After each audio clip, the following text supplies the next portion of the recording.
We have, let's see, we have member Hutchins. Yep, right there. Get my screen. All right. Well, welcome. Glad to be here. Welcome. As as the chair, I just want to say that we will not be having any less fun in finance, and we will still move betterments.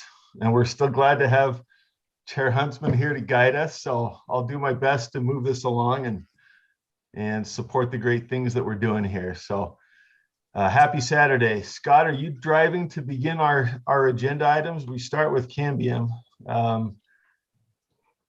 Yes, sir. So this Okay. one, the principal presenter is Assistant Superintendent Nielsen. So if you'll call on him, sir, I think he's ready to go. Okay, Assistant Superintendent Nielsen, we are at your service.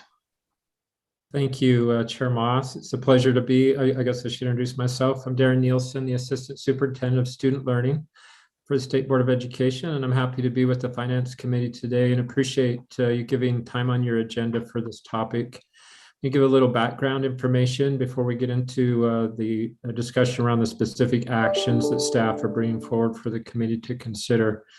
Back in November, the board considered a contract with CAI to deliver the RISE assessments that the Utah State Board of Education has developed really since 2014, the items that are behind those assessments. In that contract, when we went through the RFP process, which was extensive, the RFP process extended nearly a year from the time we began writing the RFP. And uniquely, when we wrote to help inform writing this RFP, at the same time, the board had engaged in the development of a strategic assessment plan. And so part of that strategic assessment plan, we utilized those stakeholders to give us input about what elements were important for them to include in the RFP. And so we'll see a reference to their recommendation that the board considered the previous December when we brought the strategic assessment plan to the board, and they accepted the recommendations contained in that plan, and your staff have begun trying to implement those recommendations, and we'll continue to do that for a number of years. That plan was designed to guide our work for 5 to 10 years into the future. Anyway, when we developed the RFP under the direction of Zach Christensen, who, by the way, does an outstanding job on behalf of the board. I'm so grateful for he and his team's work. While we're in a competitive setting, we included in the RFP what we call cost options. So there's a base contract that includes all the required elements related to state assessment. So it's computer adaptive, that's in the statute, so it's included in the RFP as a base requirement. Delivering tests in 3rd through 8th grade, base part of the testing, and so it was in the base response. But while we're in this competitive environment, we list out items that we believe the board may want to consider including in that contract work at some point in the future. We tried to anticipate anything that might result in a contract adjustment or amendment while we're in the RFP process to try to be fiscally responsible, because those of you who've worked in contracts know when you have a contract amendment, we're in a disadvantaged position when we have to get an amendment from somebody we already have a contract with. So as we talk about cost options, know that that's the context that these are developed under. And then what we're bringing for you today is to consider these cost options. And I'll talk about where the different recommendations related to each of these comes from. If I'm able to share my screen, I'm going to share the cost option detail, which is an attachment in the backup. Just a second. And I'll use this document to guide us through this discussion. And if it pleases the chair, I'll go through each of these recommendations. There'll be discussion, I'm sure, about those, but it might be most efficient for us to go through each recommendation and then come back to discussion Yes, at that time. Okay. Perfect.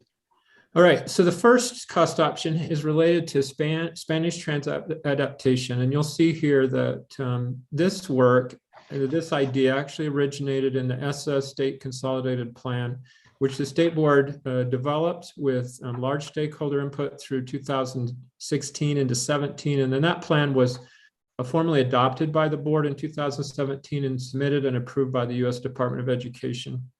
I put a quotation in there of what it talks about in relationship to trying to make statewide assessments available in other languages where possible. And you can get more details to what that looks like in the consolidated plan. When we developed the RFP for the Utah Aspire Plus, we included that at that time, and the state board included that feature in that contract. So the Utah Aspire Plus does contain Spanish transadaptation access for students who qualify or who are eligible for that format of the assessment. And we're simply leaning on the work that was done through the consolidated application and therefore advancing that cost option request to the board for consideration in the Utah Aspire or in the RISE assessment platform moving forward. In the state strategic assessment plan, there was significant discussion around writing, a little bit of historical information to writing. Utah was one of the first states to use artificial intelligence to score writing back in the 2000s, pre-2010, I believe. The direct writing assessment was administered, I think, in 5th and 8th grades. Might have actually started in 4th and 8th, but 5th and 8th grade.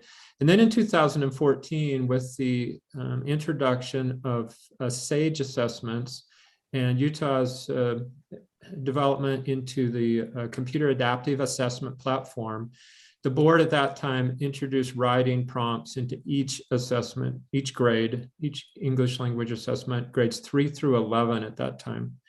Each assessment had 2 writing prompts, and those scores, those writing prompts informed the overall ELA score at the time. It is important to note that state statute only requires writing to be administered in 5th and 8th grade. From 2014 until approximately 2016, I think, those assessments, the writing part of this SAGE assessments was included in grades 3 through 11. It might have, the 11th grade might have only maintained its place for a year. And then the board made a decision, and I can't speak to the details of that, to pull writing back to just 3 through 10th grade. Then the next transformation was writing was pulled back to a single prompt instead of 2 prompts. And these were changes were made, it's my understanding, in relationship to concerns about testing time and testing burden on students, and in an effort to try to reduce the amount of testing time that students would be involved in as a result of state tests. Subsequently, the board made a decision to pull writing out of the SAGE ELA score. We still administer writing in grades 5 and 8 using the RISE platform, and students receive a separate score in grades 5 and 8 for their writing. It's no longer included in the overall score. So you can imagine, given that history, the discussion around writing with this group of stakeholders involved in the development of this the future of Utah State Assessment System. They made a recommendation, again, that was brought to the board. I've cited the place where you can find more details about that. The summary provided for APAC was provided in June of 22nd, 2021. In December of 2020 was when the board considered the future of Utah State Assessment. The reason I mentioned APAC is the Assessment Accountability Policy Advisory Committee took the findings or the recommendations from the future of Utah State Assessment System, and they actually didn't agree with that, and they recommended incorporating writing into every ELA testing opportunity through short response writing items rather than a writing prompt, a long response writing prompt in each grade level. So the recommendation that we've brought forward for the board to discuss today is aligned with the group that created the Utah Future of Utah's State Assessment System. The next cost option has to do with the development of items. So developing custom assessment items is very costly. The base contract, in order for the vendors that proposed responses to that, in order for them to come in the budget, under budget, neither of them included item development as part of the base contract. CAI, the provider of the RISE assessment system for next year and into the future, In their proposal, they have their own items, these ICCR or Independent College and Career Readiness items, that their proposal would then have Utah leasing or using those items as part of the contract. The items themselves would still go through the full review process. And so concerns that constituents might have that if we use the ICCR items, they wouldn't align with Utah's content or Utah's community standards and values would be incorrect, because each of these items, any item that gets into our RISE assessment platform, goes through a rigorous process. There's 7 steps in that review process, and one of those steps is the parent review committee that reviews those items and makes recommendations about retaining or rejecting those items. So our next cost option proposal would be for the board to maintain their consistency with developing Utah items, using Utah educators in that process to maintain a healthy item bank. It also puts Utah in a position that when this contract expires, Utah then continues to own a robust and a healthy item bank and wouldn't be in a position of financial liability or a position where they're obligated to continue to lease items from other states. It's also worth noting that over the years, since 2014, and Utah's been developing their own items on a consistent basis, the State Board of Education has had contracts with other states where they've leased those items and generated, I don't know the total dollar amount, but I believe it's in the millions of dollars that Utah's generated revenue. The State Board has on leasing items that we've developed. Again, because it's a costly prospect, not all states are willing to invest their time and money and energy of their teachers into developing their own items. So we currently still have leasing agreements for some of our formative assessment items with other states. And then the final cost option that we're recommending the committee and the board consider today, during the onset of the pandemic of the 2021 school year, CAI was able to provide a platform that would allow for remote test administration of their formative tools, the RISE benchmark assessments. That's relatively inexpensive for a statewide budget. For a personal budget, $25,000 a year is a significant investment, but overall portion of the contract, this is relatively small. We do have LEAs that have taken advantage of that, not just last year, but continue to utilize this through this year to be able to use this platform to deliver the RISE benchmark assessments in a remote setting. Those are the cost options, and this slide illustrates the cost per year and the total cost. We're recommending that we consider the 5 years, the first 5 years of the contract for these cost options.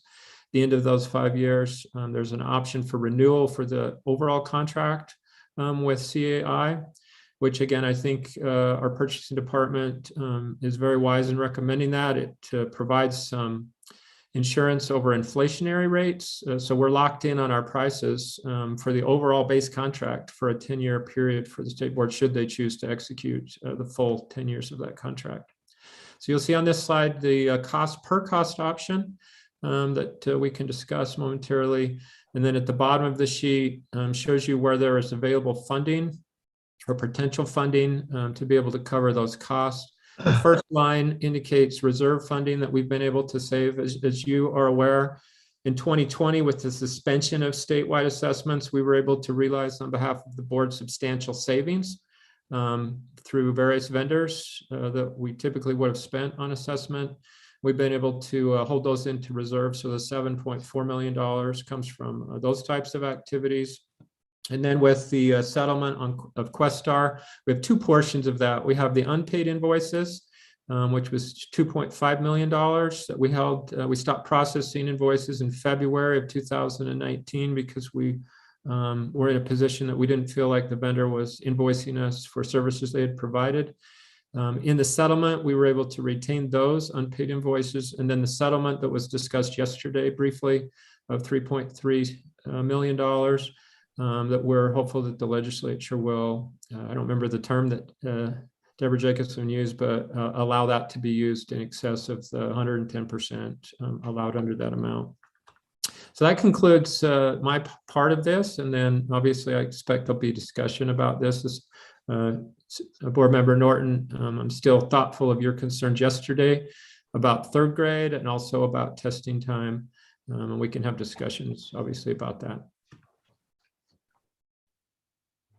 All right, thank you very much, Superintendent Nielsen. Any questions from board members, committee members?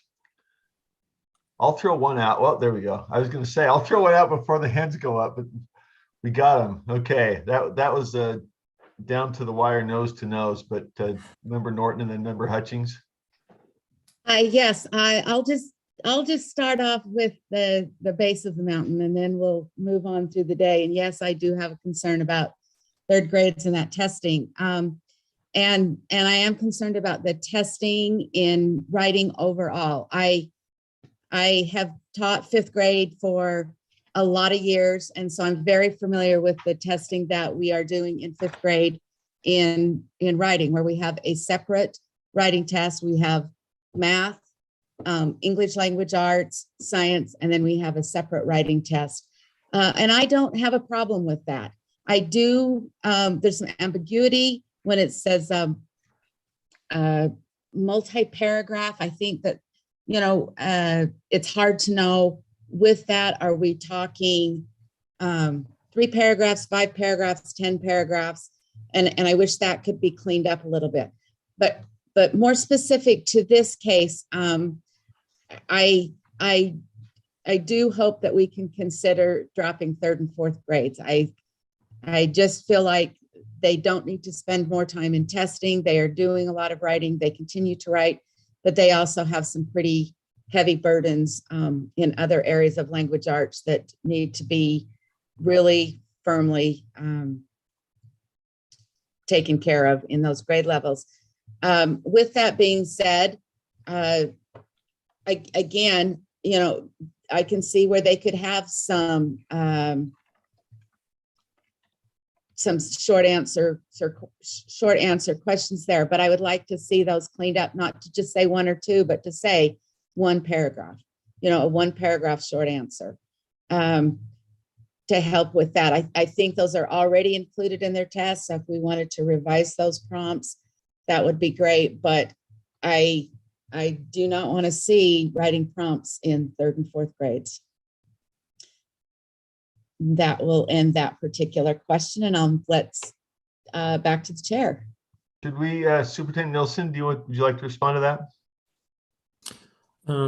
No, I've heard that concern and accept that.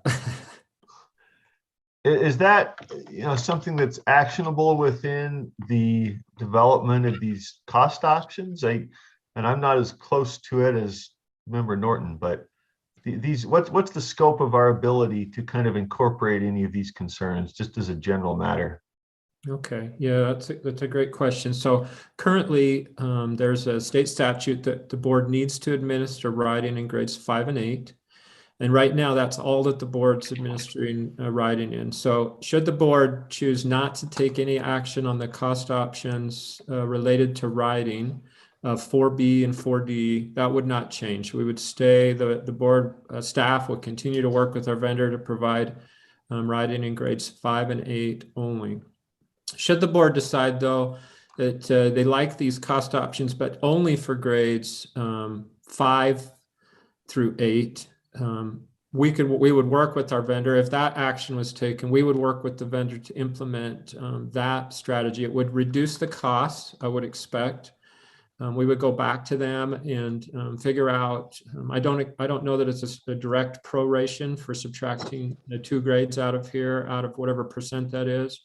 I would expect that would be pretty close, but we would work with the vendor to reduce the costs associated with executing those options, and then we could we would move forward that way. If the board decides not to execute options 4B and 4D, there is an option 4A, which is simply to allow us to continue to refresh the writing prompts for grades 5 and 8. And I would, if the committee and subsequently the board decides they don't like these 2 cost options, then I would recommend we substitute cost option 4A in place of those, which would allow us to continue to have our teachers write the prompts that we use for grades 5 and 8. It is a single prompt that we administer in grades 5 and 8 as well. That might be noteworthy for those who are interested. All right, thank you. Member Norton, any follow-up on that particular item? I think that that's a, there were some great options that were offered there. And I'm a strong supporter of the, to continue to develop our local bank. I think that that's a really important part of making our testing much more relevant to our area. And I think that's a critical part of all of the Utah assessments and the great work that is being done in that test item development arena. So, I think that anything we can do to support that is great. And I do feel like we need to continue to support local work and development in our test item pools, and especially in this writing. I think that's wonderful. I did have one other follow-up question. You mentioned originally that part of the process is that it goes through a parent group to read those at some point before it actually hits the test screen. Would that continue to occur with this plan as outlined? Sure, can I address that? Please. Yes, yeah, it's clear in state statute that the parent review is required to be in place for any item that enters our RISE assessment system. So give you an example. The board currently has an agreement with several other states with the development of the new science standards. Several states got together and agreed to, we still develop our own items, but they create a pool of shared items, and we're able to utilize those at no cost. And that's been very advantageous to our state. It's allowed us to have more robust item banks, and allows us to have some benchmark assessments related to the new science standards that we otherwise would take years to develop. Each of those items, whether they're developed and written by our teachers or from another state, they still go through our content standard alignment, item bias sensitivity, and the parent review panel. Those are 3 of the steps of that 7-step process. That's wonderful. Thank you so much for that information. Thank you, Superintendent Nielsen. I think unless there's a follow-up, Member Norton, we had Member Hutchings, Member Hart, and Chair Huntsman. Yeah, I really appreciate what Member Norton has said, and I agree with you as far as balancing out, especially balancing out that 3rd grade. And I just want to follow up. I had a different question, but I don't want to go too far in a different direction right now, and stay with the writing prompts for a second. And so Darren, let me clarify my understanding of what you said about the different options with the 4B and D and then a possible 4A. If we wanted to do that 4A option that would refresh grades 5 through 8, where does that leave the writing prompts for 3rd and 4th grade? Does that mean there's no writing in 3rd and 4th grade, or that means we just don't refresh them?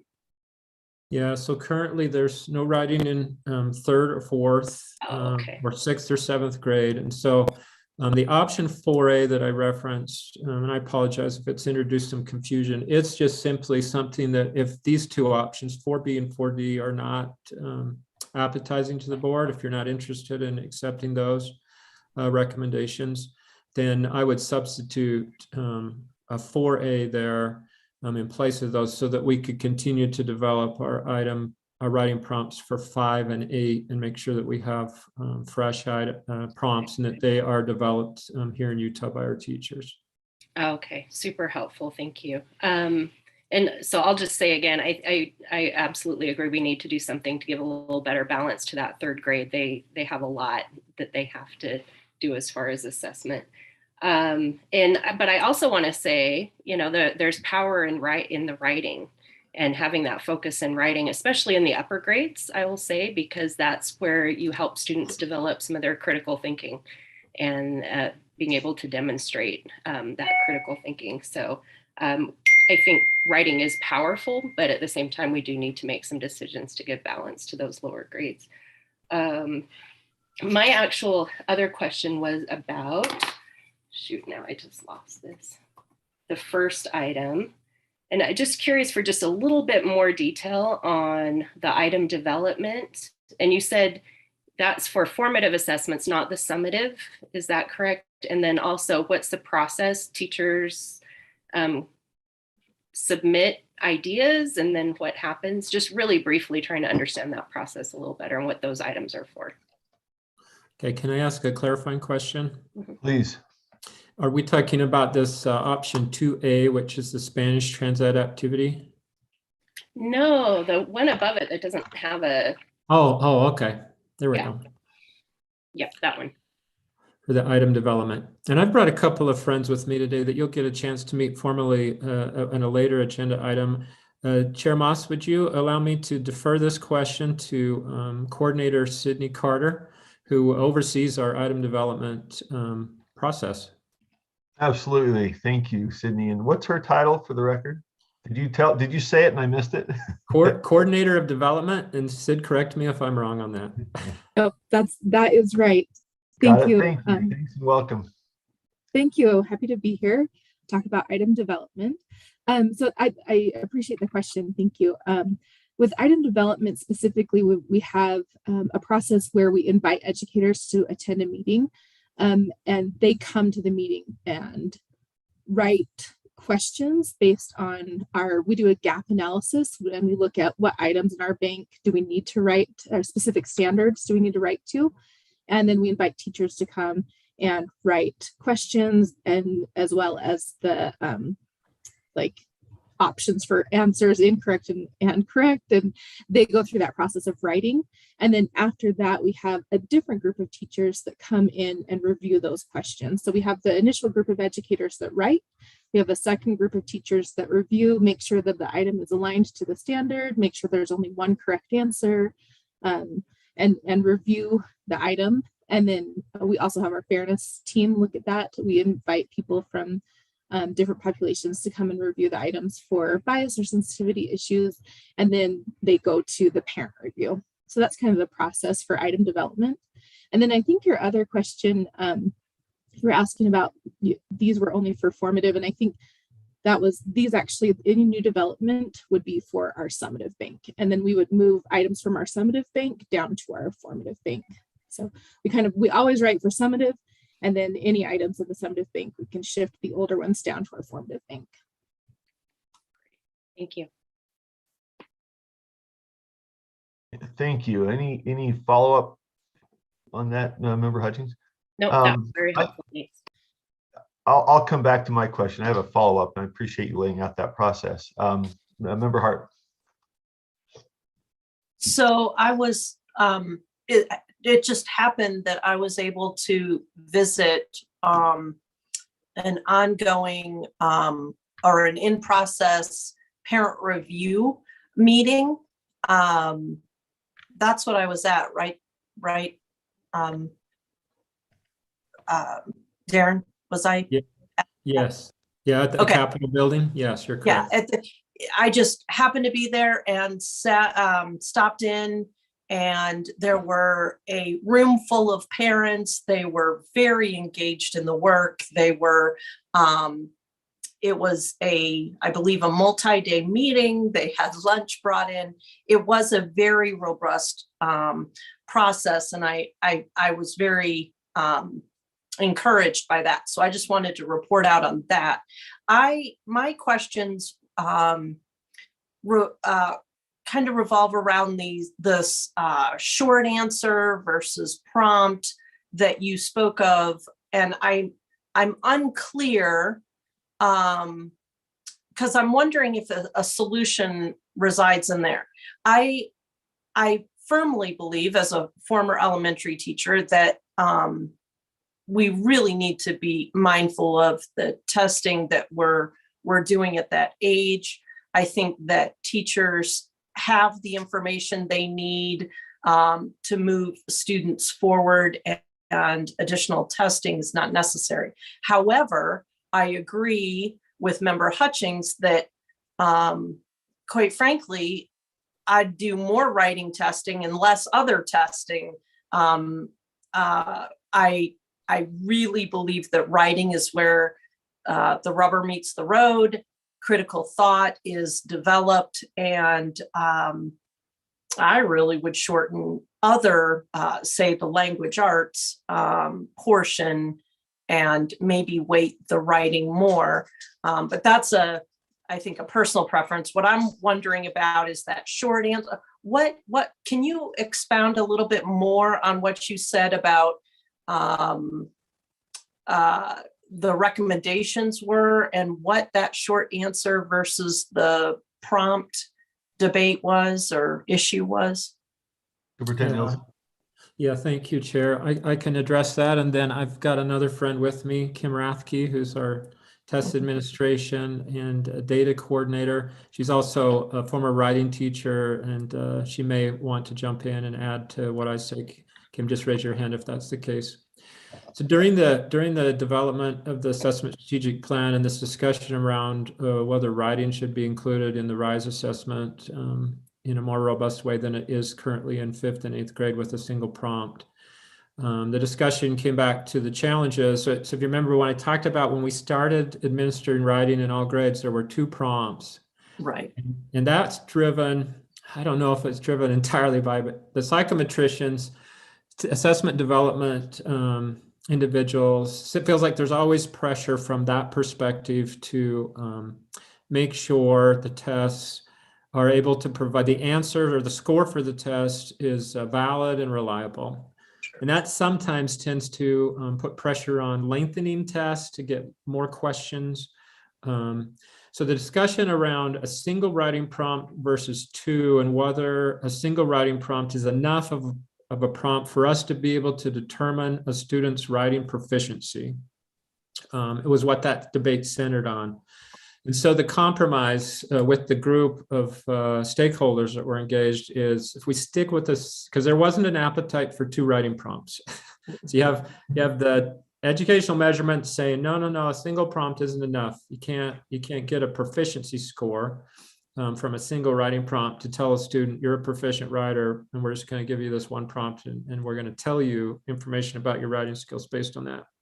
But there wasn't an appetite for 2 writing prompts, so the compromise, and that's my terms, I don't think they used this in their discussion, was a single writing prompt that allows for a longer response, and then incorporate more short response questions within the ELA test. The combination of scoring those short response, which would be scored through AI, artificial intelligence, the same as the long prompt, would give us more confidence that the information we provide the student and their teacher about that student's ability to write as measured against our writing standards in Utah is a reliable and a valid score for that student. Follow up, Chair. Please, go ahead. So what you're saying is add items to the ELA test that support the validity and reliability, or validity in the, I guess, of the writing test. Yes, and the other change that would come with that is the writing score wouldn't be separate like it is now. It would go back to being incorporated in the ELA scale score. And what would that do to the score reporting? Would that delay the report then? That's a great question. For the vast majority, and this is where I could lean into Kim maybe, the vast majority of student responses, even written responses, once we've developed and gone through the standard setting and the training of the engine, they would get instantaneous scores. There are a certain percentage of those scores that are pulled out, and they are human scored to maintain our confidence that the computer scoring is functioning and working the way that we intended it to be through the design process. Okay. All right, Chair, that Wants to weigh in. Oh, thanks. I think I do see Kim, and I'm sorry. Could you state your title for the record? I see your hand up. Would love to hear from you. Thank you, Chair. Kim Rathke, Test Administration and Data Coordinator for USBE. The scoring would not be delayed as it was in the past. Molly, I mean, Board Member Hart, I'm sure you're remembering back in the day where we would give the test in February and we'd see our results in November. But even when we were doing 2 prompts and the testing was combined, we were able to provide instant scoring. Sometimes it's delayed about 24 hours, depending on, you know, the volume of testing, but that would not be a concern. Thank you. Any follow-up? We have Chair Huntsman, unless Member Hart. The only thing I wanted to say just before moving on is I don't want to give a test that is not good information. That's a waste of time and money, and that's not accountability, true accountability. But I also don't want to overtest or spend so much time on a test that that our teachers can get information in a much more efficient manner. So I'm supportive of all these cost options, but I am still I'm still puzzled and challenged and troubled by the writing portion. I want to make sure we get that right. So thanks, Chair. Okay, Chair Huntsman's up next, but I see Sid Carter, Coordinator Carter's hand up. Did you want to speak to this? Just really quickly on the timeline as well. The timeline, if we implement new writing in whatever grades, we have new ELA standards that are about to go out for public comment. So we're in the plans of adjusting our language arts assessment within the next year or so. So we'd have a new ELA assessment in the spring of 24 that aligns to new ELA standards. They get approved by the board and then get out to teachers. So the plan would be for this writing, whether it's just 5th and 8th grade or the short answers or anything, would be included on that spring of 24 assessment. And we have a new test anyways, so there would be a delay with overall the ELA score, but then after that we would be back on with our almost instantaneous, usually within 24 hours scoring. Okay, thank you. And if I could just add one quick, what would be the delay at that first year of the new test in 24? Yeah. Sure. Oh, thanks, Go Darren. Go ahead. ahead. No, go ahead, Sid. So Board Member Moss, the delay, or Chair Moss, the delay would be we hold a standard setting after we have a change in our assessment. So we bring in educators to review how students actually scored and to set those cut scores for our new assessments to determine what would be proficient or above or below proficient. So there's a delay because we have to wait until all students take the test, and then we bring in the educators to look at the actual student responses and determine where those cuts should be. Got it. Okay. And I'm just thinking ahead, what kind of delay is that? Understanding that's critical to getting the, how to read the data correctly. What does that take? So typically we hold those standard setting meetings late summer, typically like early August. And then we take those cut scores to the board, typically in the September board meeting. So it's usually October before teachers get those scores back, because we have to send the cut scores to the board in a September meeting. The board will typically approve the cut scores, and then they apply those scores to the actual test and then get the scores out to teachers. Got it. Okay, thank you. Chair Huntsman's been waiting. I'm sorry it's taken a while to get to you, but hey, floor is yours. Just in the queue. Am I mute? No, I'm not muted. Glad to be here. Hey, I just a couple things. One is I appreciate this coming forward, and I appreciate the dialogue, but I'm also reminded that our performance in the past on assessment, we've had plenty of challenges, and also that I'm constantly reminded that with this pandemic here, been very difficult to totally assess the challenges of the pandemic, and the learning losses that are there. And so when this come up on the agenda, and I'm going through it, and I'm saying I'm in favor of all of the work that's been put in place to bring this proposal before the board, because I think assessment is going to be critical in moving forward as we move out of this pandemic, and we've got to have the tools. I don't like being on the State Board of Education and not having good tools to assess. And so with that said, I just wanted to just say thank you. And as I've gone through here, I'm going, wow, this is going to be good. And I understand some of the challenges on third grade, but those are some other things that we've got to address. How much is too much? But I, as a grandparent of students, and I can speak for my kids that are the parents, and then all the other parents, people want to know what's happening with their students learning, especially where they're at with all the uncertainty of assessment over the last few years. And so I'm very much in favor of moving this forward to the full board in the form of a motion when the chair is ready to accept a motion. Thank you. Maybe a couple more questions. I had a couple. I see Member Norton has a couple. I wonder, Superintendent Nielsen, in terms of timing and scope of these cost options, we've got through year 5. Do I understand that to mean that the intent now would be to enter or accept these cost options through year 5, or would this be to any extent a year-by-year assessment? And I asked that question understanding that much of the uncertainty out there, excuse me, so some of the concern out there is that we have a lack of stability because of many factors, pandemic, vendors, et cetera.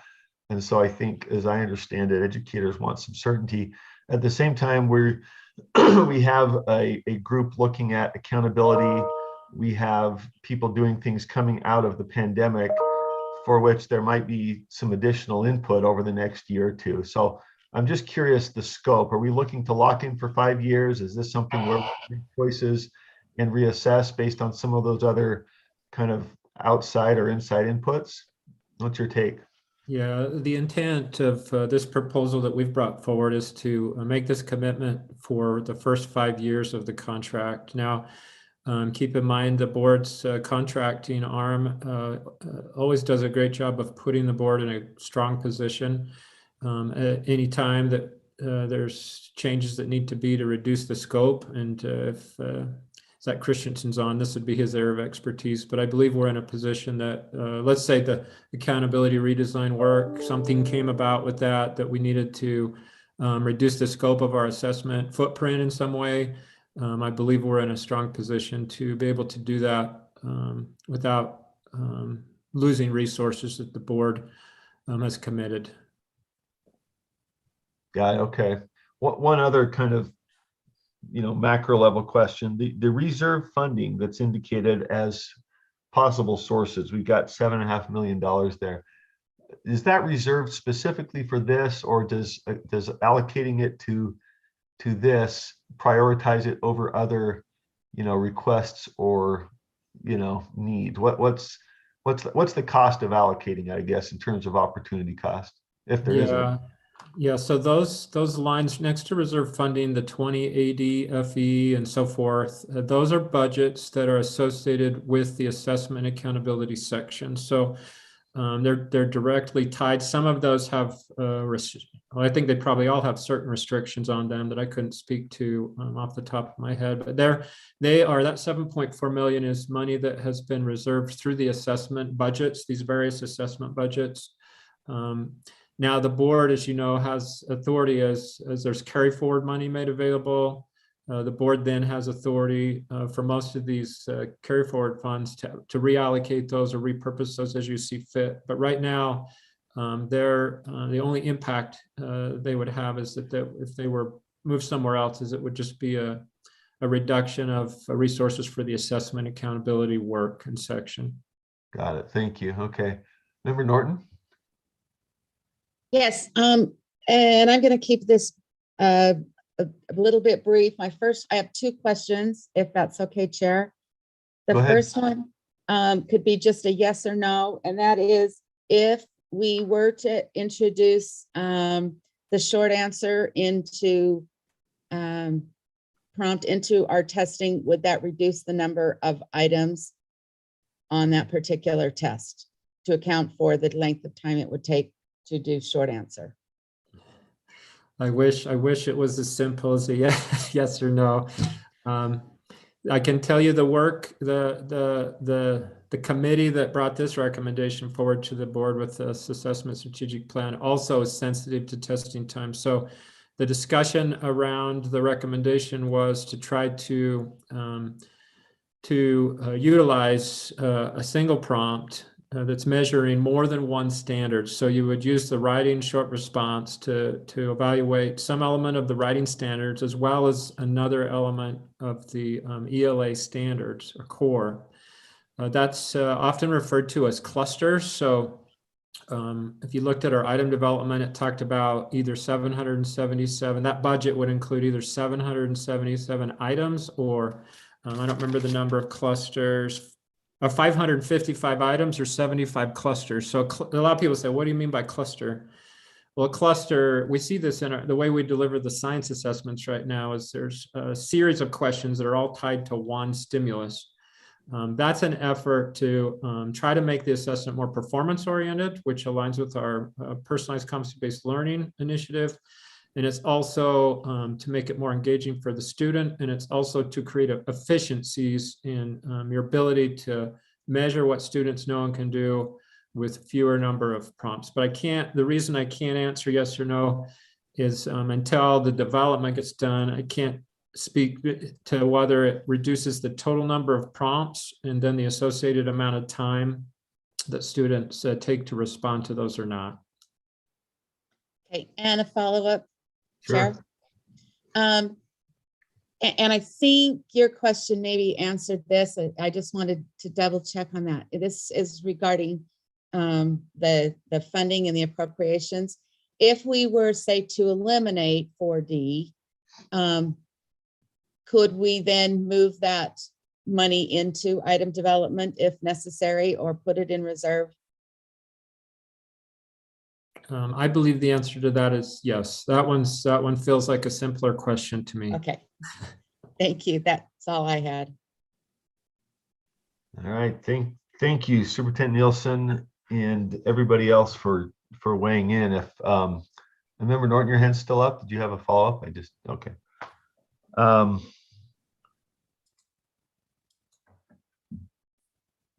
I guess one question, if I could just close out the questioning, unless somebody else has more. I know we're ready for a motion. I'm curious just on the 4B and D items. If you didn't already explain it, and I apologize if I missed it, why the significant increase in year 3 and then a reduction back in 4 and 5? There's, year 2 is fairly consistent with the remaining years. There's that kind of a spike. Where does that come from? Great question. And if Sid or Kim can answer that, feel free to jump in. I'm not sure. I believe it has to do with the cadence of the development. They know, we let them know when they responded to the RFP when we expected new ELA standards to be developed, and then also needed to be field tested and then operationalized, which we typically do an operational field test and do it all in 1 year. And I believe that's associated with the expectation from the vendor that aligns with the year that we would be administering the new assessments, new ELA assessments, I'm sorry. Okay, got it. Thank you. Chair Huntsman, did you have a question or a motion? I see Member Hart. I'm ready to make a motion, but whenever you're ready, it seems like there's a lot of questions. So I can lower my hand until you're ready for a motion. One more question from Member Hart, and then we'll turn to a motion. Yeah, I had just one short question, and then I was gonna make them, but Chair Huntsman can do that very easily. Oh, go ahead. Go ahead, Molly. Well, no, I wanted to know what was the if 4B and 4D were delayed, what would be the ramifications of that if there was a delay on a decision for 4B and 4D? Okay. Chair, can I answer that? Please. It depends on the length of the delay. One thing that we would want the board to be sensitive to is this, because we're trying to, as staff for the board, be sensitive to the disruption to an assessment system. And it's been brought up a little bit here that we've had some disruptions in the past. And so when we introduce new standards and then assess those for the first year, we've already talked about that delays the scoring for that, and it creates a lot of aggravation in the field. So if the delay extends to a point to where it didn't allow, and then the board decided to introduce writing at each grade level or in grades 5 through 8 with short responses, it would require us to do a new standard setting. If we don't put that in place before the standard setting that's going to take place with the operational field test of the new science core standards, or not science, ELA, I'm sorry, ELA in 2024. If the delay is such that it doesn't interfere with that and allows the development with our vendors and the item development with our teachers to be able to put that in place and align it with the operational field testing of the new ELA standards, then there wouldn't be, it wouldn't create a problem that the field would recognize.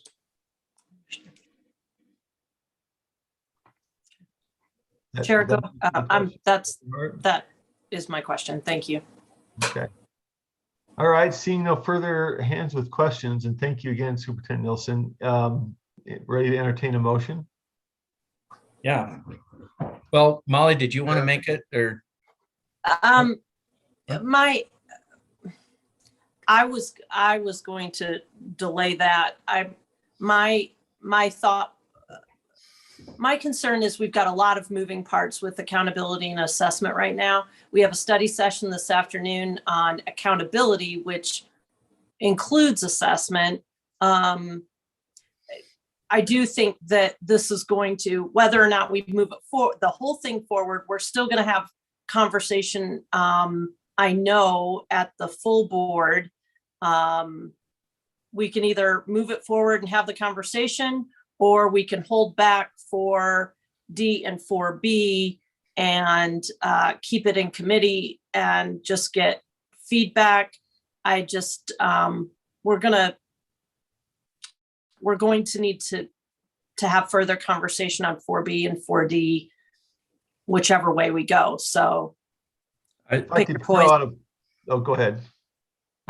I was throw out a point of order, and maybe Chair could answer this or present a motion. If we did not approve out of committee 4B and 4D, it'd be my understanding the board could not approve those in full board meeting. Whereas if we approve them, the board could decide whether to go ahead with those two options or delay. Our committee parliamentarian, am I getting that correct in terms of? No, if you don't move it out of committee because it was in committee and then it goes on the floor, that people can bring it back in the board meeting and, and vote on it.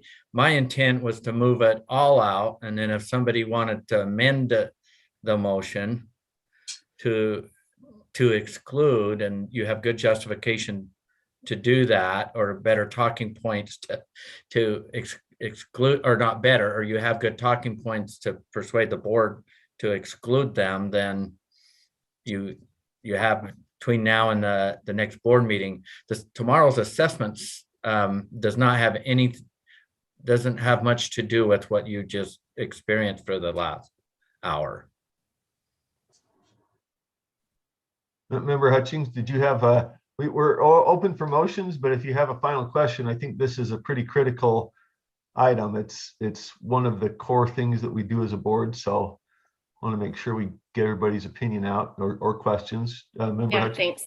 Yeah, quick question. I agree with Member Hart about 4B and 4D, that either we delay it and talk about it again in the next committee, or we vote it out and talk about it in board meeting. Either way, I just want to say we need to talk about it a little more and have a little chance to maybe think it through and vet it out with other stakeholders. And I'm happy to do it either way. But my question is more toward, at this point, is understanding the contract process. If we approve part and move forward part now, and then we come back and we approve another part next month and then move that forward, is that going to cause some kind of weird process issue as far as the contract? Does that make sense? Yeah, and I see hands from both Superintendent Jones and Superintendent Nielsen. Go ahead in whatever order you think. Well, if I may, I think maybe this will tee Darren up too, Chair. So that was my concern. So my concern is with the timing of all this, right? And we'd never put the board in a position of saying, well, do this or else, right? The consideration is that, yesterday we got the funding set now, with the settlement piece to this. But then also Zach Christensen is here as well. So if we could call on Darren to answer the question about, the contract impacts with this process, I think that would be good and part of this decision-making process. So. Thank you. Darren? Yeah, thank you. The reason I raised my hand was this concept of needing more feedback. I do want to point out that it feels to me like it really is going to boil down to just a policy decision by the board. The group that worked on the assessment strategic plan exceeded 30 diverse stakeholders, and they worked together for, I think when I reported out, almost 40 hours of work that they put into the overall plan, not counting homework on that. Your Assessment Accountability Policy Advisory Committee, which is a formal structure for bringing recommendations to the board, also has reviewed this. You can see in the documentation I put in and reference, they disagreed with the introducing a single prompt into every grade level. So you see these two groups of feedback that you've received already are contradictory. I think the board will feel some of that tension even without that feedback. I don't know that additional feedback from the field will add clarity to this challenging policy decision that you're going to make. In terms of the contract, I don't know. I'm inclined to defer to Zach on this if there's challenges that doing this in a step-by-step process might create. Zach, if you're with us, would you? Yes, Chair. We can definitely break this out. We do have these as separate items. So if we had elected to exercise them in smaller increments, we would be able to. However, I mean, just for efficiency, it takes less time for the board and for everyone else if we can exercise all of those that are anticipated to go forward. But if necessary, we could separate those out. Thank you. I'm also, as Superintendent Nielsen mentioned, those groups, I'm also mindful that we have a standards and assessment committee that has expertise and input here. Of course, this is a finance question, and so it comes to this committee. We will definitely want to hear from the members of that committee in a full board discussion, and that. So we're teeing that up as well. Member Hutchings. Well, and you just said exactly what I was going to say. I think that kind of comes down to where my discomfort is. I feel like I'm trying to make an assessment decision in a finance committee, where maybe at this point, the best place to do that is in the full board meeting. Okay, and so we could move it up there and have full consideration. You ready for a motion? Or Member Hart, did you have another question? No, I was going to make a motion. Okay.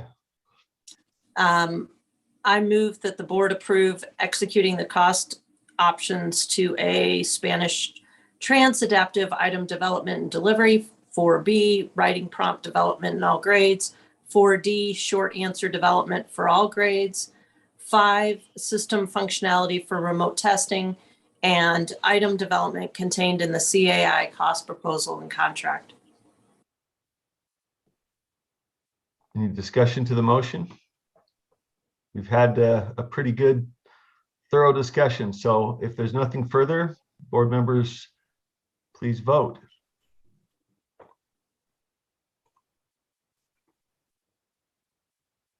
I You want a verbal aye or do you want to see Well, chat? let's do let's see. I see 4 ayes and 1 no from member Norton. Is that correct? Okay. If we have that, I think that concludes this item. So thank you, everybody, for helping us dig deep on that one. All right, next item. We have, sorry, I'm scrolling back through here. Board resolution number 2022-02 regarding school trust lands and funds. Who's steering us on this one? Oh, that'd be Director Plant, sir, Okay. to start with. Paula, I think she's on. I'm on. I'm just having a little trouble with my internet and trying to find a place where you can see me. Thank you, Chairman Moss, for time on your committee to bring this resolution forward. I'm Paula Plant, the Director of the School Children's Trust section. And this resolution is coming to you from the Trust Advisory Committee, just as a procedural explanation. Mostly everything that we bring to your committee comes through this advisory committee, which is advisory to the board. You appoint the members of the committee, and then we discuss issues and come to you with a recommendation. So that's how this resolution is coming to you, just as and I want you to know that we have the chairman is Nancy Kennedy, who is a board member in Box Elder District, and Superintendent Douglas, who represents superintendents on the committee. And he is from Sevier. He is the vice chair.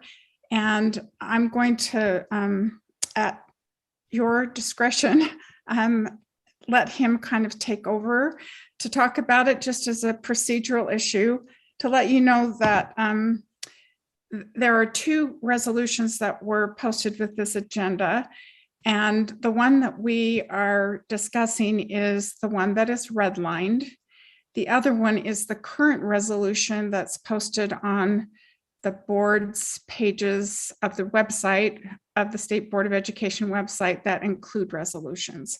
So we would be updating the resolution for your consideration and that of the full board. Your resolutions are in force for 2 years.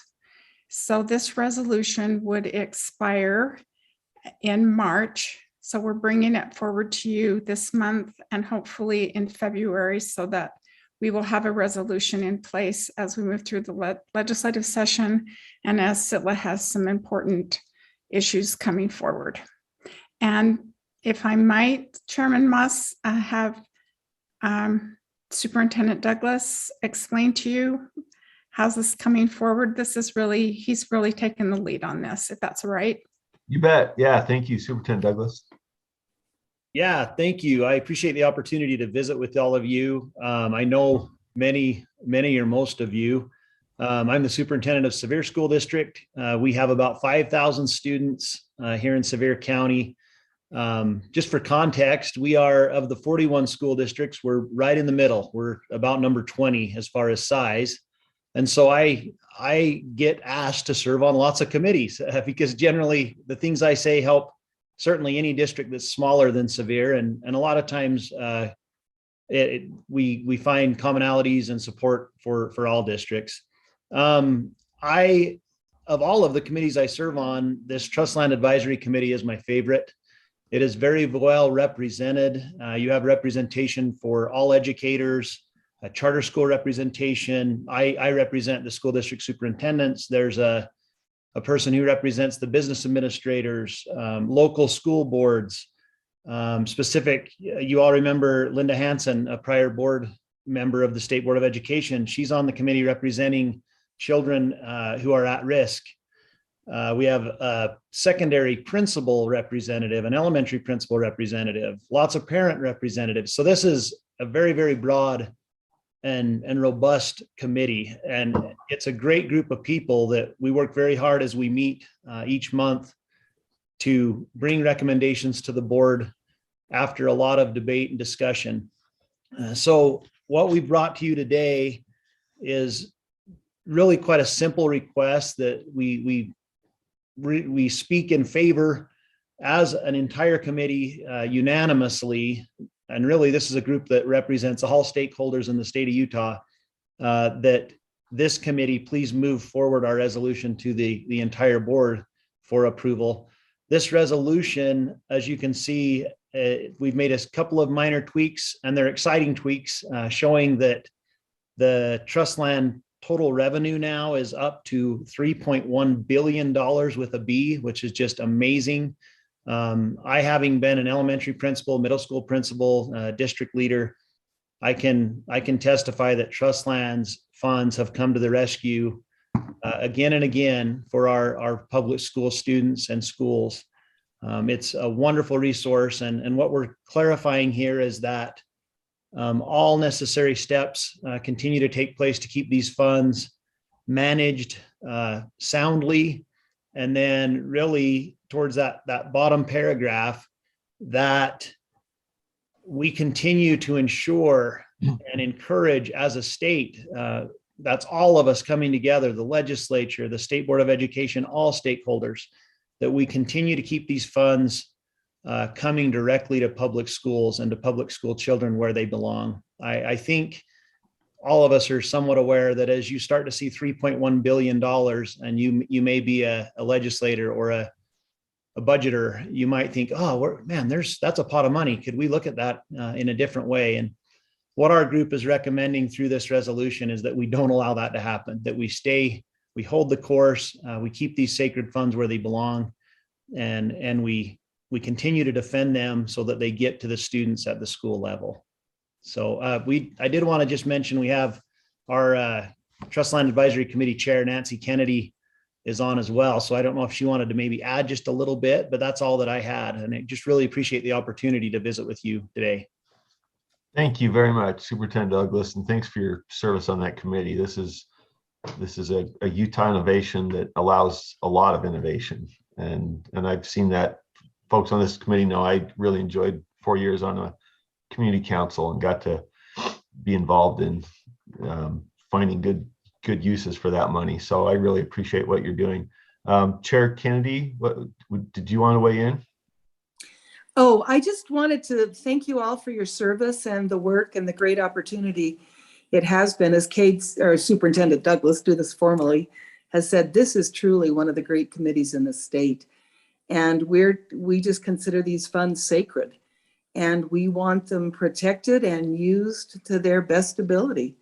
So we appreciate you considering this resolution and move forward. There's some great things happening in our schools with this money and this funding. And as you know, it goes directly to the schools for greatest academic need.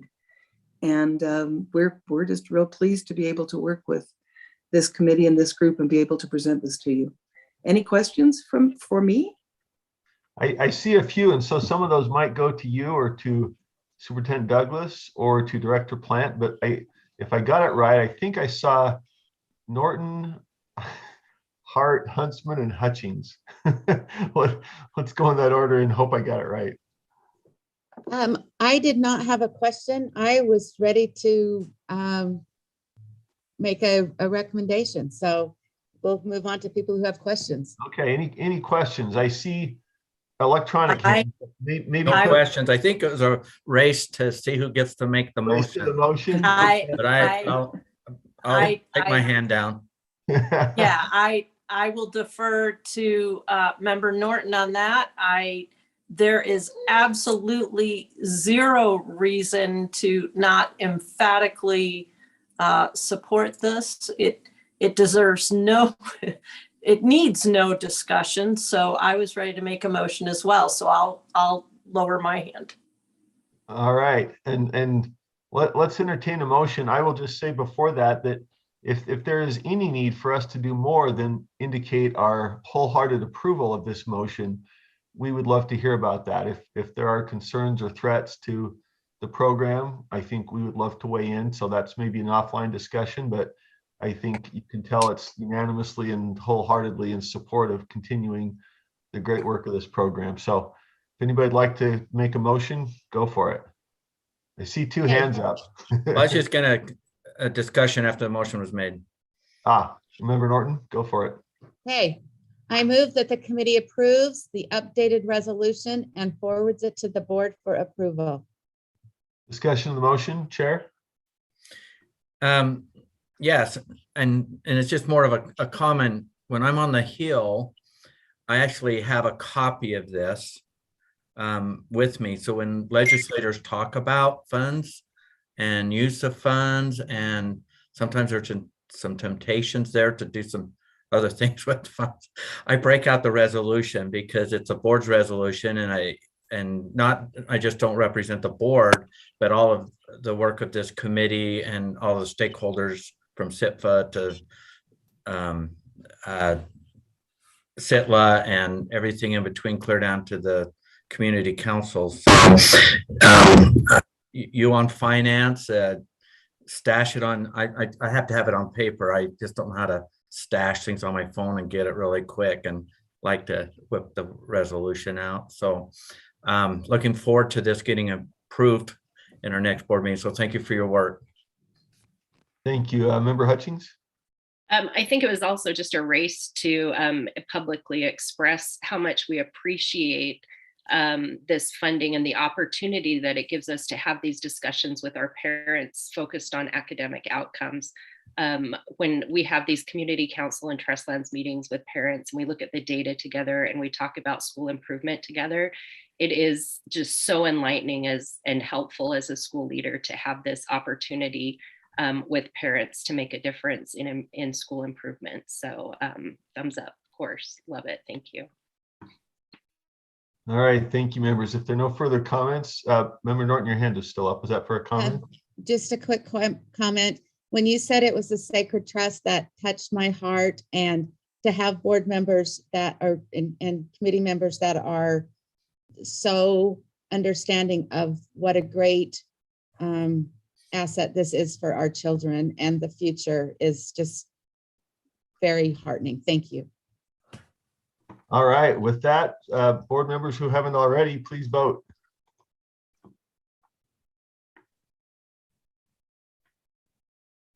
Member Norton, there we go. Okay, the vote is unanimous. Thank you very much, everybody, for sharing that with us, and again, for all the work you're doing. Take care. Okay. Next item on the agenda, the Adult Education Carry Forward Spend Plan. This is item number 3.3. Yes, Chair Moss, this is Dr. Voorhees. Is she available? Scott, were we supposed to text somebody when we're getting close to one of these two to come in on policy? Yeah, it wasn't this one though. It is the previous? Yeah. No, it must be. It might be this one. Let me see if I can get her to come in. They're both on, sir. What's that? Leah and Stephanie are both on. Okay, no, Dr. Voorhees is here. And Stephanie. Yeah. Great. Dr. Voorhees, Director Patton. I always botch everybody's names, but not names, but titles. Hope I don't botch names too much, but I constantly botch titles. We're very glad to have Assistant Superintendent Voorhees, correct? Correct, Chair Moss. Thank you. We're very glad to have you. Thank you. And Director, thank you very much. Yes, Leah Voorhees, Assistant Superintendent of Student Support, and we are presenting today a request to the Finance Committee to make an adjustment to the carry forward spend plan that you approved in October for the adult education funds. And Stephanie Patton, who is our state adult education director, she will give you a quick overview of, we don't want to change the whole spend plan, just a $93,000 portion of the spend plan. So Chair, at your direction, Stephanie will give you a quick overview of that requested change. thank you very much. Yes, Director Patton, thanks. Floor is yours. Morning, Stephanie Patton, State Adult Education Director for USP. Thanks for this opportunity to discuss. So the new prison is planned to open very soon. Students are moving, in the summer. That's the projected time, and we'll start with classes hopefully after Labor Day of the new year. And so to prepare for that, it was made clear that adult education is responsible to provide the technology for the new prison. And so we'll need some origination and receiving rooms to facilitate reaching like students who are in maximum lockdown and can't actually have teachers in front of them necessarily, but we could broadcast things to them from other parts of the prison. So we're looking to do some broadcast and origination and receiving rooms, also to provide some laptop carts for classrooms within the prison, and additional pieces of technology just to get this begun and ready for students when they walk into the classes in 2022-2023 school year. So that's just really brief. Thank you. Any questions from board members? I've got a couple if there aren't others. I don't want to jump ahead, but one question, Stephanie, what's the scope of the group that we're reaching and teaching in the prison, and how do they enroll? I know that adult ed has a pretty broad scope. How do we connect with somebody? Yeah, that's a great question. By connect, I don't mean the things you're talking about here, where these are the logistics of reaching them. How do we become involved in educating them at the outset? Yeah, so it's pretty exciting right now. We have at the Utah Department of Corrections, there's a newish director of programming and deputy director of programming that we've worked closely with. So Andrea Parrish and David Loden, and they're super excited to incorporate adult education or education in general more into the case action plans. They call them CAPS, that the offenders create at the beginning of their stay as offenders or inmates for the Utah Department of Corrections. So like the idea is that they would go through and take our diagnostic tests that we're already required to give to any of our students, but all those who are entering the prison would take those diagnostic tests to see what kind of academic levels they have. And because we're adult education services those who have low literacy, even if they already have a diploma or equivalency, right? So if they have low levels of literacy, if they don't have a diploma, a secondary diploma, or if they have low levels of English literacy, so we need, we need to help them develop reading, writing, listening, and speaking in the English language. Those diagnostic tests would be given to all those who come in, and then we would be able to serve those regardless of which one of those three categories they fit into. So it would be really just more incorporated into the normal natural process for all of those individuals who are incarcerated. Gotcha, thank you. And I have maybe just one quick follow-up, and then Member Hutchings. Is this a reallocation of funds previously allocated, or is this new funding? No, so these are carryover funds that weren't spent in the past, and we had not allocated any funds for this purpose. There's not, so it's just finding money that we can use to help set the prison up for success. Gotcha, thank you. Member Hutchings. I just think this is a noble cause, and I would like to make a motion. Please do. I move that the USBE Finance Committee approve a change to the adult education carry forward spend plan and forward to the full board for approval. All right, thank you. Any discussion to the motion? If not, members, Well, I would like to. I think this is great. I applaud your, originally you had a plan for coaches. Well, coaches aren't very helpful if you don't actually have the hardware and mechanisms that you need. Our district supports the prison currently because it's in Draper, and I know it's different than adult ed, but the things that they're able to do out there are fantastic, but are not without some significant challenges that we just don't think about. So congratulations for doing what you need to do to get the opportunities to people that really want it in many cases, and definitely benefit from it. So support wholeheartedly. Thanks.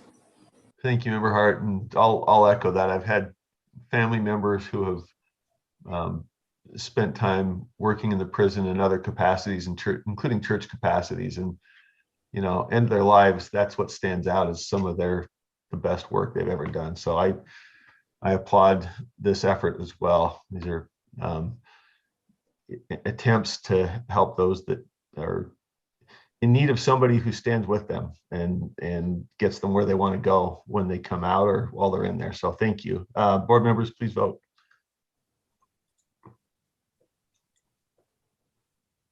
Voting seems unanimous. Thank you very much. And we'll move to the next item. I think we're on to item 3.4, recognition of progress, achievements, or improvements. Yeah.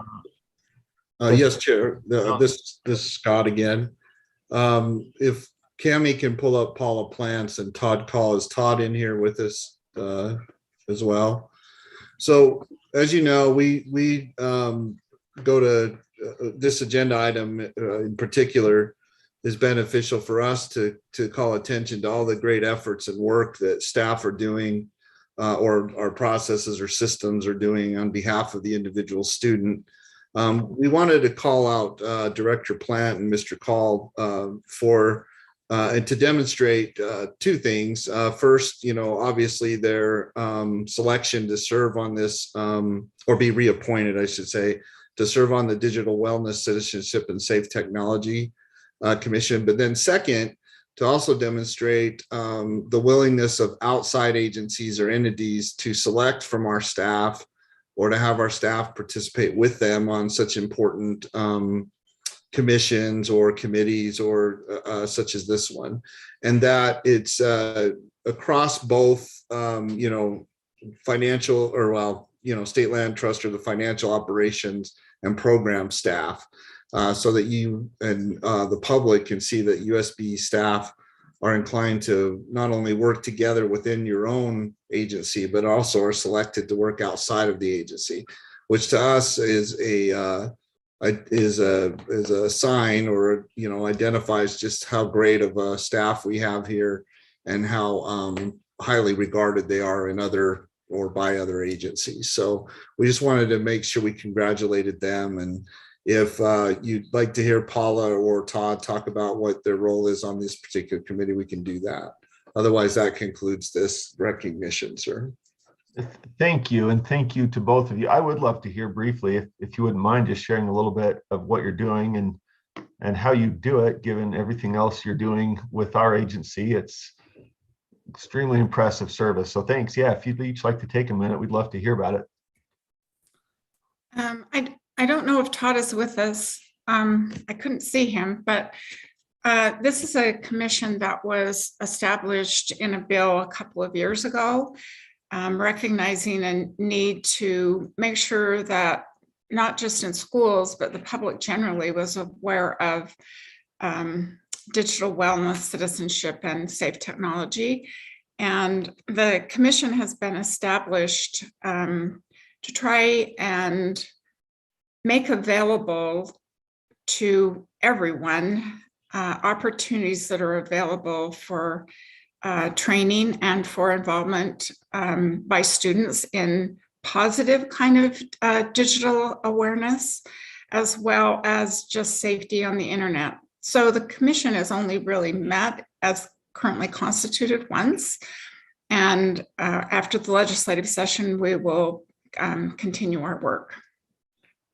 Thank you. And where are your deliberations, recommendations? Is there a website for that commission if folks want to see what you're suggesting or recommending?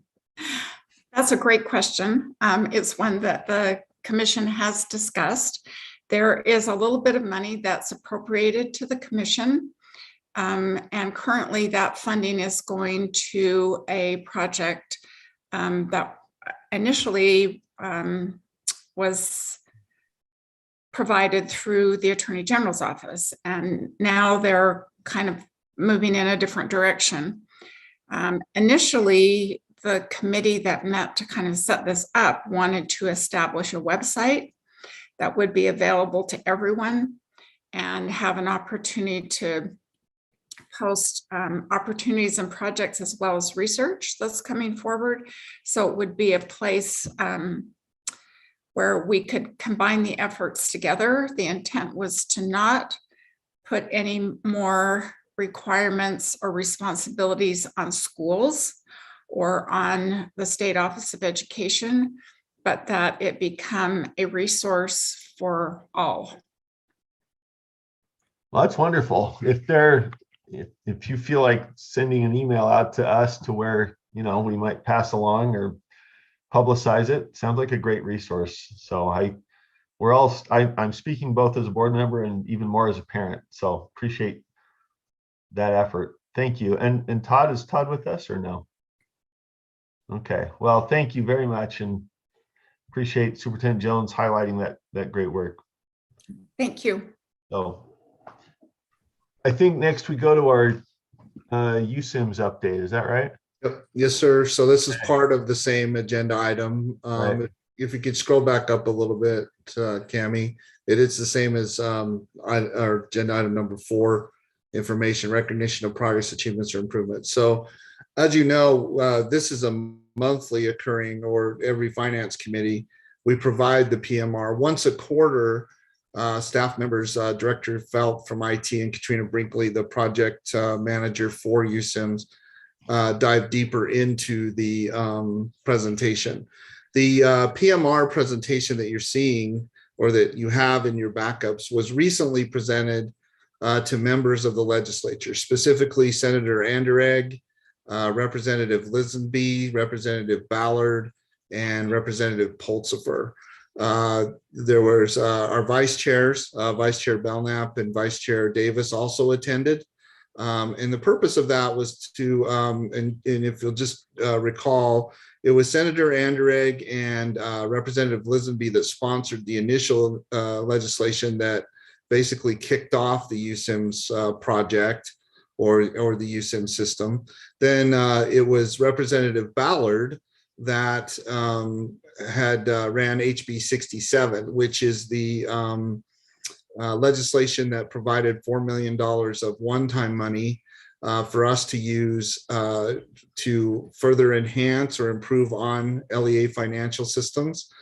So where we're at specifically in that process, I think this is an important or key takeaway at this point in your meetings, is that the RFP is out for potential financial information system vendors or financial system vendors to provide either new systems or enhanced systems. Once we get their responses, I believe the RFP closes, or the solicitation closes on January 25th. So once we get that information, and is stated in here, the finance, recall there's 3 modules within USIMS. There's the educator, student, and financial module. So we're making progress and starting on the financial module. And once that RFP or that solicitation closes, then we'll look at how or what is the best method of dispersing that $4 million. We want to go or basically get that out first, since, you know, we've had that one-time money for quite a while. So we'll see what extent we can do and then come back to you and keep you appraised of that situation. You'll recall last month too, the board, or maybe it was the month before, the board had allocated ESSER money towards this project. We so appreciate that. And I will say that the legislators that we briefed on this appreciated that as well. Senator Anderegg was clear, though, that, and we're always open to this, that, you know, the legislature and him or he specifically is looking closely at our budget and how we're expending the money. They did recognize the trials and tribulations we've had with recruiting and keeping retaining data programmers or IT centric individuals. They see and appreciate our diligence for continuing our efforts along this line. So finally, as you also know or recall, we'd asked for legislation or support from the legislature. In the code as it currently stands, USIMS is to be fully operational by July 1st of 2023. Due to the impacts of COVID and market impacts, we'd asked you to support our going to the legislature and asking them for an extension for full operational capability of USIMS to July 1st of 2024. I'm pleased to say that Senator Andrick has opened a bill file to support that. By all indications, we continue to have legislative support and support from the field on the USIMS initiative. With that, Chair, I'll turn it back to you for any questions from members of the Finance Committee as it relates to progress and an update on the USIMS initiative. Thank you very much, Scott. Questions from board members? I have one, and I just wonder if you might give us an update. You highlighted one of the toughest challenges, and we're all facing this in a number of venues. The current staffing, are we short? Are we having the resources that we need? Is it progressing? Yeah, so I get weekly updates, sir, Chair, from both Jared and Katrina, and the recent update, if you'd call on Katrina, she can break down for you what positions we're short on across those 3 modules. She did that very well for me last week. Will you call on Katrina for that information, please? Yeah, thanks, Katrina. Yes, thank you. Katrina Dr. Ford, Brinkley, thank you. Chief Product Owner and Program Manager for USIMS. Can you hear me all right? Yes, thanks. Yes, so we currently have 3 teams that are up and running, and of those teams, we have 6 positions currently available. Sorry, it was 5 until this week. We do have 6 positions currently available out of 24. So we're looking at about 3/4 full. It's not horrible, but it's definitely not where we want to be at this time. And what's on the horizon for what's the immediate and midterm, long-term prospects for getting the support you need? Yeah, so we're actually looking really good. We are open for a DevOps position right now and got a lot of good candidates in. We're seeing better candidates over time, much better this year at this time than we were last year at this time.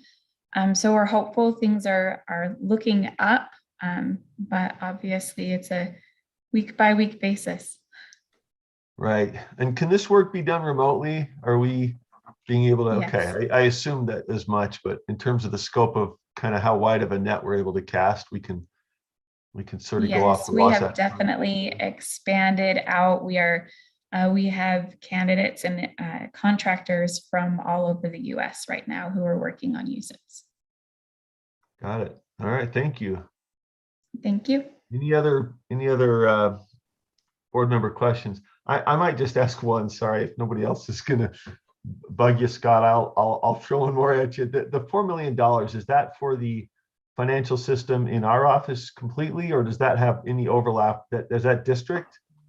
Yeah, it's the 4 million is to be made available to districts and or charter schools, sir, only, not for enhancements within our system. As you know, we're in the state finance system, so we're in pretty good shape system wise. USIMS though will allow for local education agencies to select their financial systems. However, by way of the legislation, those systems will have to meet specifications so that USIMS can both pull and have data pushed to us from the respective system, whether it's Alio or NetSuite or whatever they choose off of the cooperative contracts that we're building right now by way of the procurement process. So does that answer your question, sir? Yeah, thank you. That's the HB 67 money then. Yes, sir. Yeah, one time $4 million. Yeah, gotcha. Okay, sir, thank you. Yes, sir. Member Chair Huntsman, Member Norton. Yeah, and this is in that war for talent that we hear so much about, on especially on the IT side, within our hiring practice, is there anything the state can do to secure those positions with, is the state, this is HR, is the state eligible to do like signing bonuses that are strung out over a little bit of time to retain some of these key individuals? I know that's what's happening on the private sector right now, is they're hiring them, they're getting a good wage, but then they also have this bonus thing, an incentive to stay so they can finish their projects. I'm seeing this happening in the IT development world. Is there any Hail Marys out there that we can create that can? Chair Moss, may I address Chair Huntsman's question? Yes, please. So the answer is yes, and we've even actually incorporated some of those methods ourselves. It's really a one each basis, depending on the employee, the circumstances on why the employee is leaving. But we do have capability and flexibility to provide either something along the lines of a retention bonus, an administrative salary increase, so that we can incentivize the employee to stay. So the short answer is yes, those incentives or solutions do exist out there, and we are capable of exercising those. We want to be fair though, so we do try to be conscientious about application of those incentives or programs. So does that answer Chair Huntsman's question, Chair Moss? Well, it does. And the other question I may have is it working? So not always. There's been situations where we've tried to work with an employee, tried to offer, some sort of retention bonus, but they've still wanted to move on.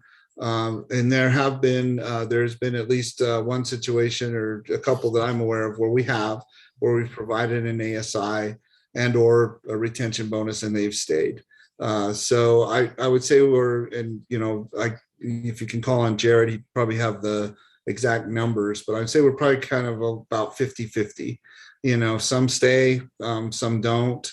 Okay. It's just really a matter of personal preference, I think, in the end, about where they feel like where they belong or need to go. So, but he can elaborate further on that. Well, I don't need details. I just curious if, yes, sir.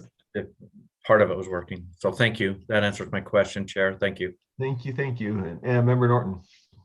Yes, Chair, I was wondering if maybe we could have Deputy Superintendent Jones talk a little bit more about the importance of moving that timeline up because of the lag in getting the LEAs on board as they have to become familiar with the new system and his experience he's had.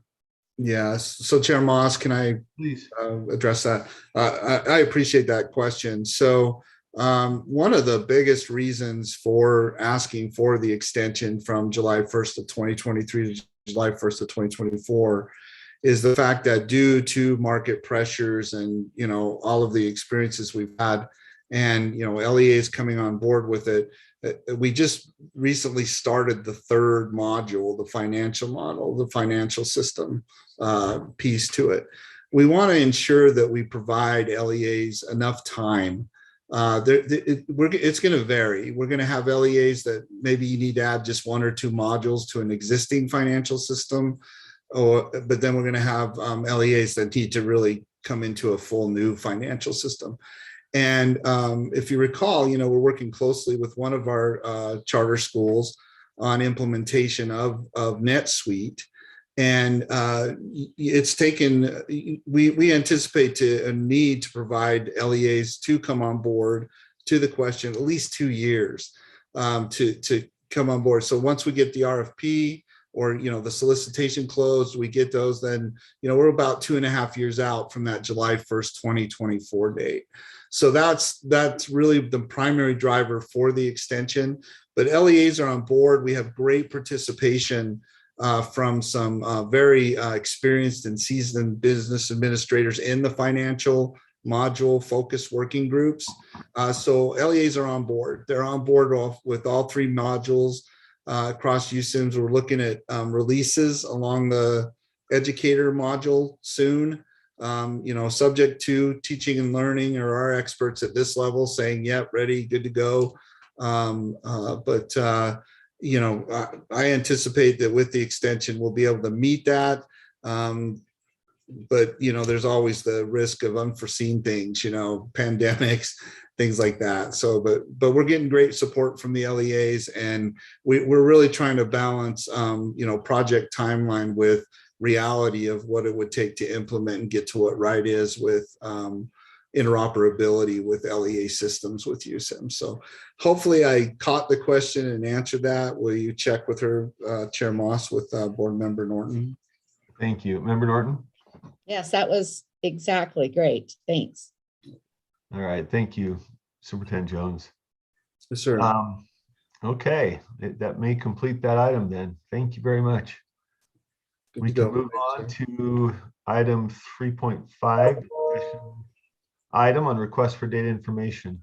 Right now on this one, sir, and I own this, Board Member Hutchings had asked for specific information or data and information related to SOEP and private school students. We've sent the information to her.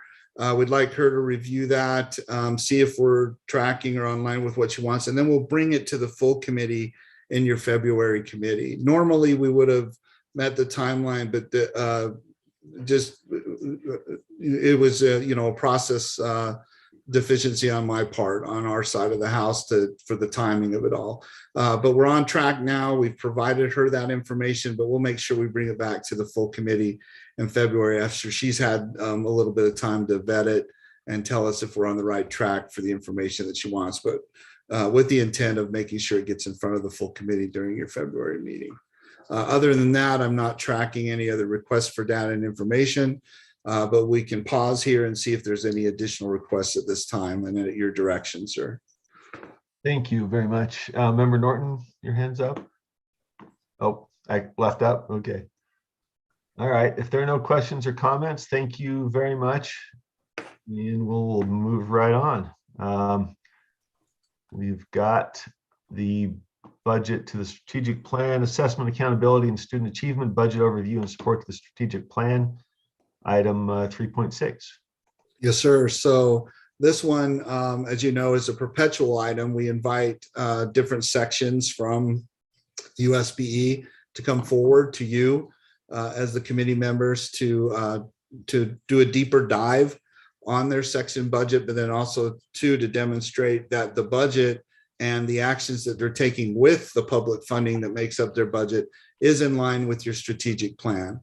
So this month, it is the assessment and accountability section, which I believe that Assistant Superintendent Nielsen is leading out on with support from his phenomenal staff. So if you could recognize Assistant Superintendent Nielsen, then I'm sure they're ready to present, sir. Great, thank you. Welcome back. And again, thanks for joining us, Superintendent Nielsen. Thank you. Let me get my screen sharing here and put this in presentation mode. Got a few slides we put together to help us organize our thoughts and present this information to you.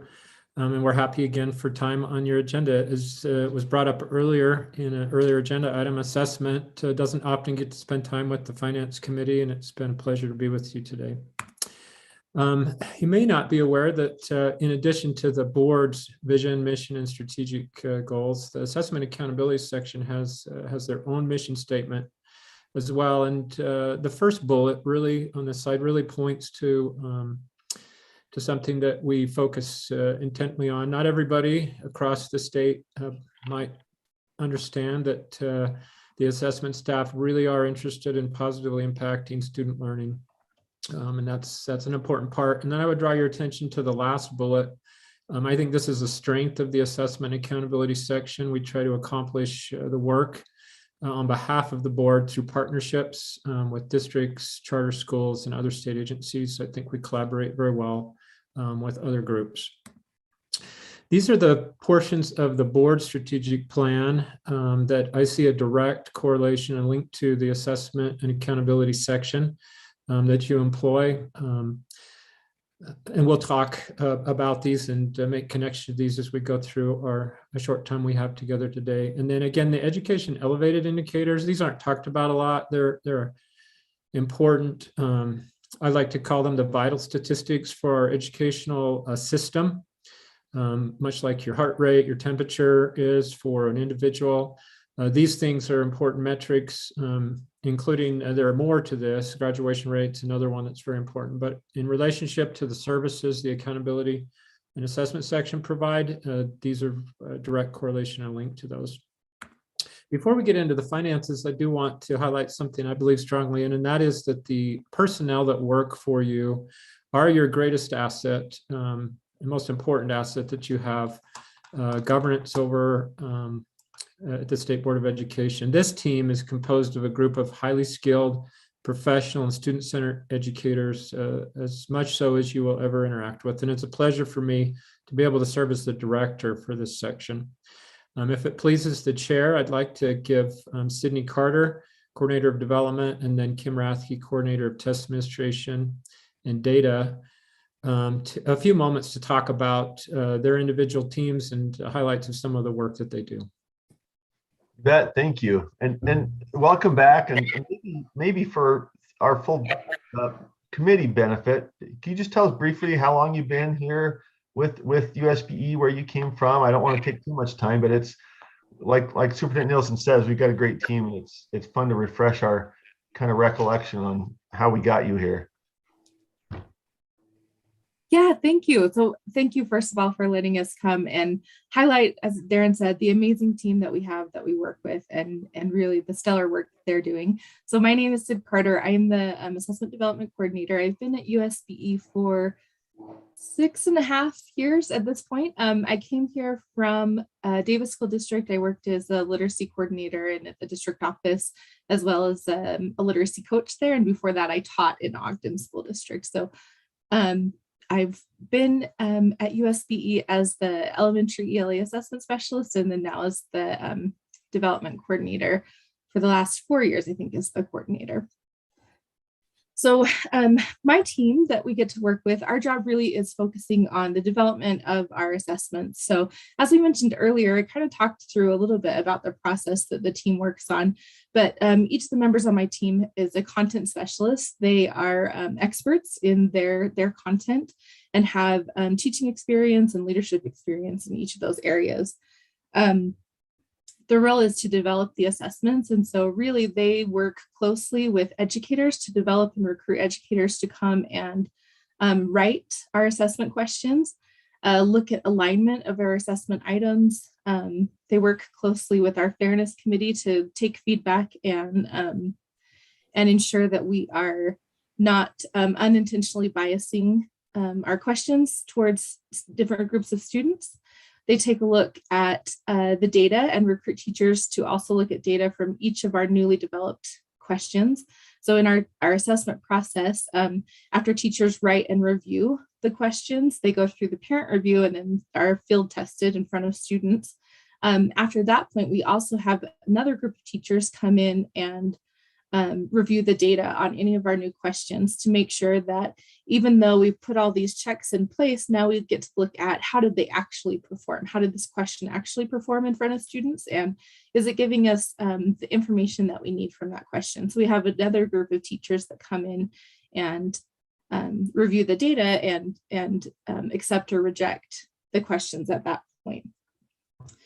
Really, we also, the group of specialists also go through and ensure that the tests that are going in front of students are working. So they do a user acceptance testing where we go and review each of the items and in the system, as well as take tests as if we were students and teachers. So we work through the system and make sure things are appearing as they should. So my team, I'm so grateful to be able to work with them. They are detail oriented. They have great rapport and relationships with people in the field, as well as other duties as assigned. So we have a few members of my team that will be talking about the Assessment to Achievement project a little bit later in this presentation. Thank you. Thank you. Thank you very much. Kim, did you want to take the administration side? Thank you. I've been at the USBE since April of 2014.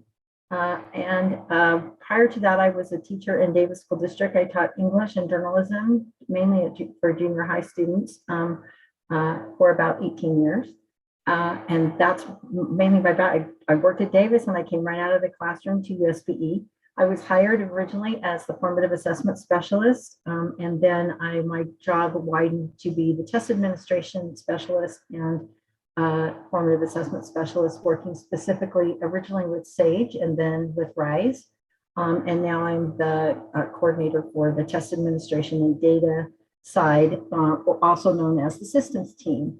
And the easiest way to describe the systems team, I feel like we are like the engine that pulls the assessment train, because our job is we are responsible for multiple assessment related projects.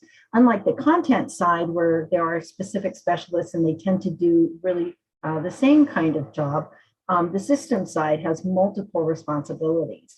Our primary mission is basically to ensure that the assessment systems are working as efficiently as possible, and also to make sure that the policies that govern assessments are followed correctly. Our project managers and each of the people that are listed here, Rebecca and Elise and Angela specifically, are all project managers over certain and different assessment systems within our section. We also provide test administration training. We review and revise all of the assessment materials related to all the specific projects. We also provide tier 1 technical support for the LEAs. Basically, we oversee RISE, Utah Aspire Plus, the high school benchmarks, the ACT, and TIMS and PISA tests, which are international tests, and multiple formative tools. And each of the people that are here are specialists. We have 2 people that are working specifically, Tracy and Jessica, who are our special ed assessment specialists who provide lots of guidance on accommodations and training for that. And then Emily, of course, I'm going to call her out because she is pretty much the conductor of our entire train, because as a program specialist, she is our tier 1 support for our entire assessment section. And she hosts and records all of our webinars and our training, and maintains and continues to maintain our communication with our public. Wow. It's a lot. I'm out of breath myself, and I'm not doing any of the work. Superintendent Nielsen, were you? Yeah, I would just, I think Kim highlighting Tracy Gooley and Jessica there, I would like to point out, and this is something that we're proud of in assessment. Those 2 positions are actually funded through special education. Leah Voorhees supports that, and both of those individuals attend meetings under the special education umbrella outside of assessment, and then are housed and work very closely with our team. So it's a good model, an example of collaboration that exists within the agency, where multiple departments or sections work together in a very strategic and individual and personal way. The other thing I like to remind people that I'm very proud of is many board members here know that the 2018-19 school year for assessment was very challenging and very difficult. Coincidentally, at that same time, the Office of the Legislative Auditor General was conducting, from what I can tell, the first ever comprehensive audit on the assessment and accountability section at the state board. So we had that ongoing, and their auditors stayed with us for nearly 12 months. Felt like, I mean, we had them attend many of our meetings. We communicated with them regularly. I was very proud that when that audit was released, there were no findings no findings related to the work that these people do on behalf of the State Board of Education. And then as those problems with that assessment vendor became public and the media got involved in the spring of 2019, all of your assessment accountability staff had significant grammar requests placed on all their communications.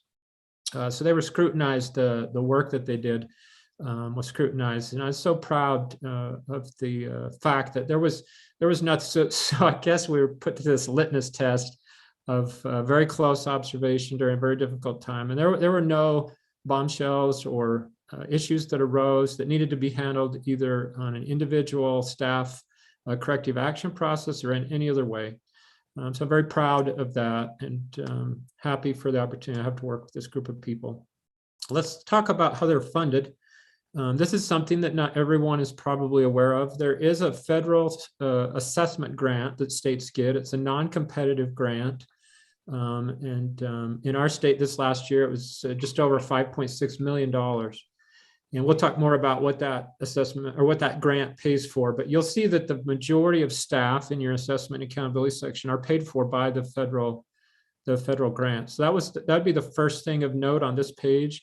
The second thing of note that might surprise board members and certainly the public is under the federal, there are 3 IT analysts that are paid for through this assessment grant. And we deeply value our collaboration with the USB IT team.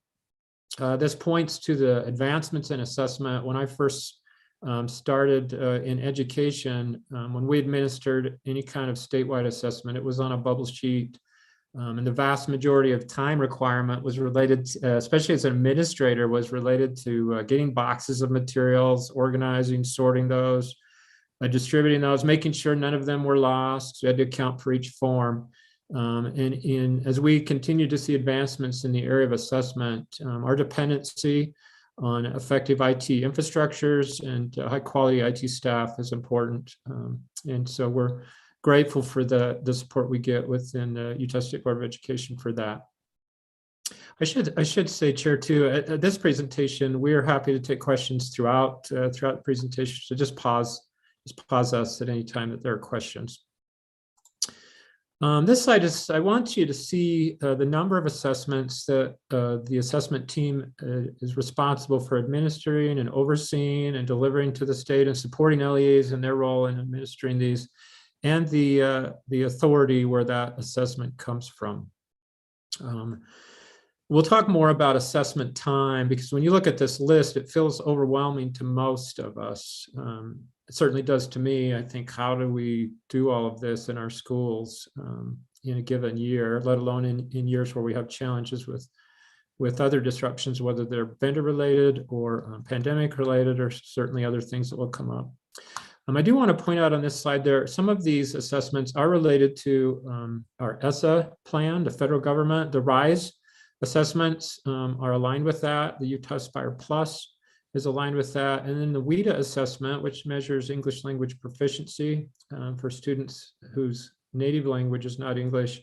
And then the DLM, which is the alternate assessment. Both of those assessments meet those purposes, but they have an additional legal responsibility. Office of Civil Rights or the Department of Justice takes a close look at how states administer these because the data that we get from these assessments has a direct correlation to our responsibility to maintain the civil rights of certain student groups.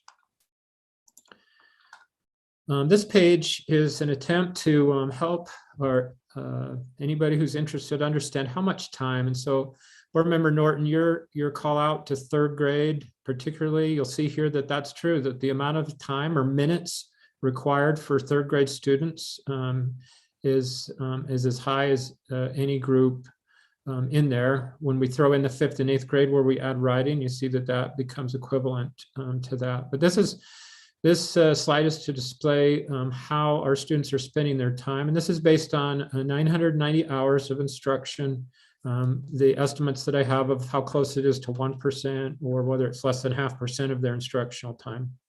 It also is important to note that only 2 of these tests have a time requirement. And so I've put the ranges on there. It can take the low end of these tests for students or the high end. The Utah Aspire Plus and the ACT are the only time tests. So those are defined minutes.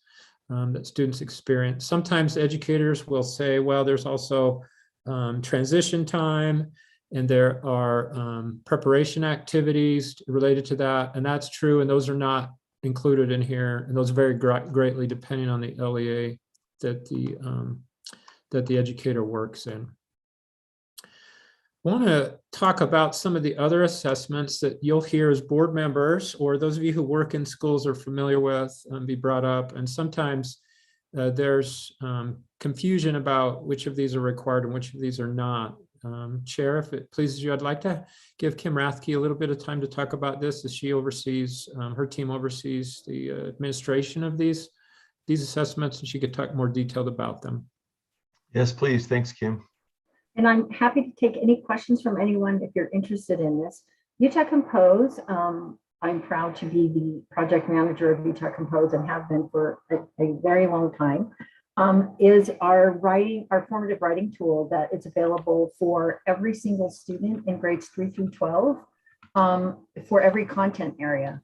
And so I checked this morning just to see how many essay drafts have been submitted just for this year, and we've already had 777,000 drafts submitted so far this year, which is on track for where we usually are.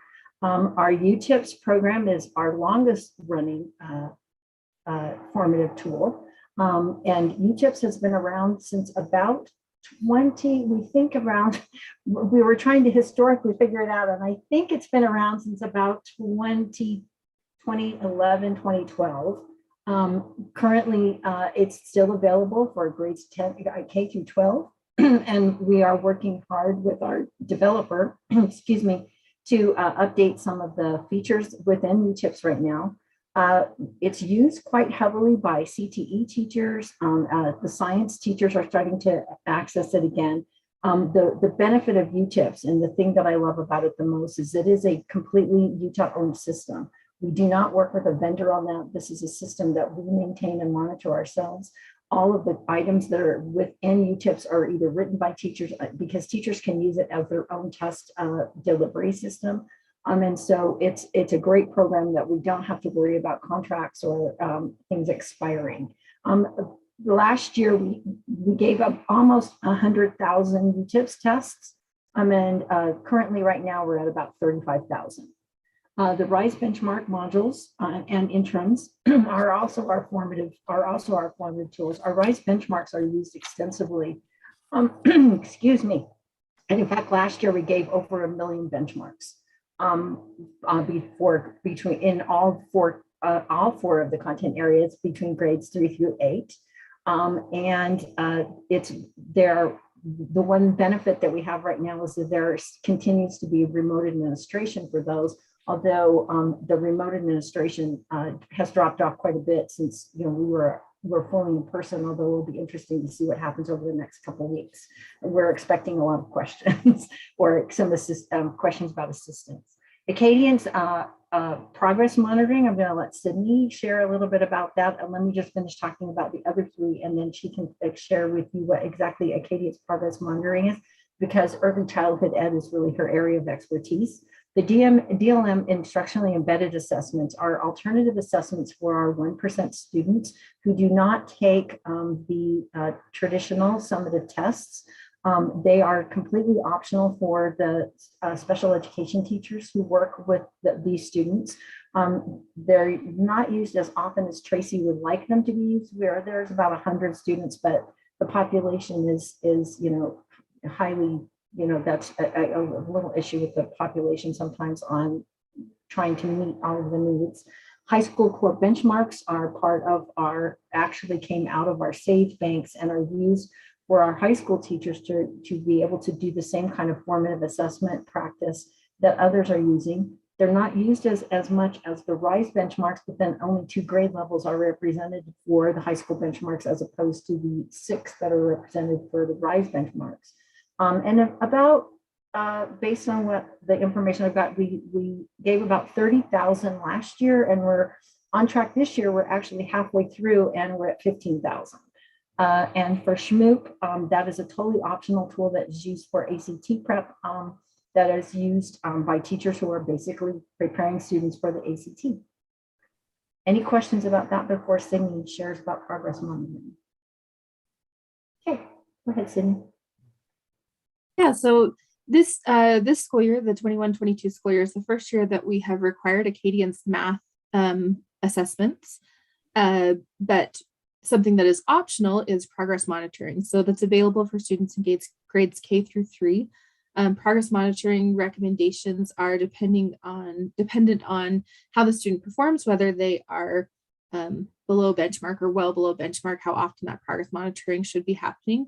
And it should be corresponding to the instruction or intervention that the student is receiving, so that they are getting those checks, that progress monitoring, to see how they're doing, and to see if there's a need for that intervention or instruction to be adjusted.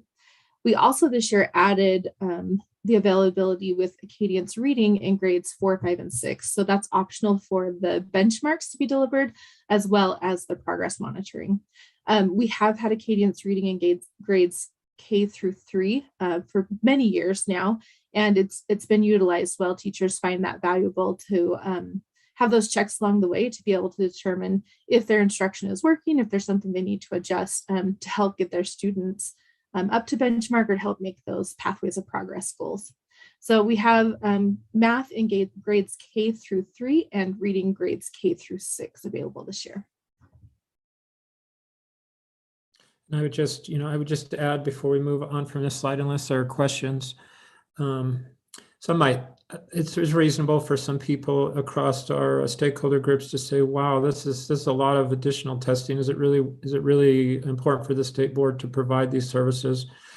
And we know that personalized competency-based learning is one of the board's primary initiatives. I'm going to read a statement that's included in the personalized competency-based learning documentation that we've released, directly connected to the role assessment plays with teachers. And it says they'll use a comprehensive assessment system as an essential part of the learning system. Formative assessment loops guide daily instruction. Summative assessments show mastery of application of skill and knowledge. So I feel very fortunate. I'm a strong supporter of these services that are provided through the State Board of Education. Our board's had a history of investing in these formative tools for a long time. Since I was a building administrator, and they're not required. Again, that optional is up there. If I could flash it, I would have it in flashing lights so that people who look at this at a high level don't infer that all of these things are required. They allow teams of educators, school administrators, a quiver of tools that they can utilize. You were talking about trust lands earlier this morning. Can tell you, as somebody who oversaw trust land approval and preparing those reports for the local board in my previous employer, the SMOOP assessment was utilized by 2 high schools in my LEA. One of their goals under trust land was to improve ACT outcomes. And as part of their efforts, in addition to strengthening their tier 1 instruction and getting students to take rigorous coursework, they utilized the SMOOP tool to help them advance their students' efforts in those areas as well. I have a question. Yes, go ahead. What is there sort of a feedback loop, given that these are optional and the folks in the field are using them in various ways? What if any is kind of our office's role in understanding who's innovating or succeeding or doing it best? I assume you're supporting them and helping them know how to use these tools. What does that look like in terms of our ability to kind of share what's working over here with somebody over there who is exercising those options in different ways? Yeah, so some of the tools, so I'll use Utah Compose as an example. Our staff, Kim and others, provide traditionally have provided in-person professional learning across the state of Utah, including at the Rural Schools Conference and other places where we interact directly with teachers to provide training on how to utilize the tools and in a more effective way. Some of the tools, like UTIPS, for instance, which is this Utah-owned formative process where teachers can create their own questions, upload them, share them. We generally interface with the assessment directors on our training and resources there. So we rely on assessment directors to communicate those things to the field. In terms of understanding the impact of these tools, it is another important note that the data related to these, so RISE benchmark, for instance, we don't collect that at the state level or use that in any kind of a way related to accountability. And the fact that we don't collect it, I think, allows educators to feel comfort in using them freely without any reservations. We do collect, as Kim mentioned earlier, we do collect usage rates, and we evaluate that regularly to determine whether to continue to advocate that the board invest funds on these resources. So for instance, 2 years ago, before the pandemic, the state finance group went through a process where they asked USB staff to identify if we were to cut budgets by a certain percent, what would this mean and what would that mean? And when the pandemic hit us in the spring of 2020, from the last day of the legislative session to the first day of the special session, the legislature wasn't sure what financial impacts that would have. And we went through a process of saying, what would we cut in assessment to get to this percent reduction in our budget and this percent? And we went through each of these, and including the SHMOOP, which we hadn't typically looked at that closely before, to see how much usage was there to determine how the board should prioritize those funds. So that doesn't answer your question, Chair, exactly. Yes, thank you. No. But it's the best I can do. No, that's helpful. Thank you. Thank you. I'm sorry to interrupt. No problem. The next slide is going to talk about the board's strategic plan around continuous personalized professional learning for educators. And if it pleases the chair, I'd like to turn the time over to Megan Lopez and Whitney Grant, who will be able to talk to us about the Assessment to Achievement program. Yes, thank you, Megan and Whitney. Thanks for joining. Thank you, Chair, and thank you, Darren, and good afternoon, board members and fellow colleagues. I am Megan Lopez. I am the Secondary English Language Arts and WIDA Assessment Specialist, and also one of the program managers for the Assessment to Achievement program in the Assessment and Accountability Department. And then with me is also Whitney Grant. Whitney, would you like to introduce yourself really quickly? Sure, thank you, Megan. Good morning, Chair and board members. My name is Whitney Grant. I am the math assessment specialist in the content team, and then also work with Megan as a program manager for Assessment to Achievement. And then also you will hear me referring to Assessment to Achievement as A2A, another acronym to throw in there. So I'm very excited to be with you today to speak about the A2A program. I know we don't have a lot of time, but please know I could talk about this at length anytime, and I'm more than happy to talk or email about this project after the meeting, because I'm really passionate about this work, as is Whitney. So I've had the opportunity to play an active role in the A2A project since 2017 when I came to USBE. And I have to say, in truth, it's super easy to become passionate about projects like these when you can see the direct impact they're making on both educators and students across the state. And also, as Darren mentioned, when they directly support the board's strategic plan. So a little bit about the project, as you can see on the slide here. A2A is a project with 3 core objectives. Each of these objectives really focus on impact. The 3 objectives are collaboration, data usage, and instruction. So when the project was originally designed in 2015, there was a really intentional effort to ensure a narrow focus on research-based practices known to have measurable impact on teaching and learning. We've maintained that focus and have seen an incredible impact on student learning measured by both student performance data and also through surveys and collecting participant satisfaction data.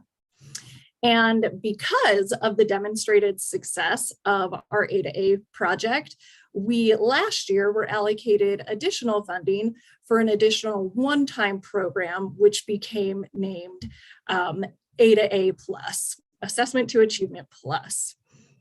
And the focus of A to A Plus is on our multilingual learner student population.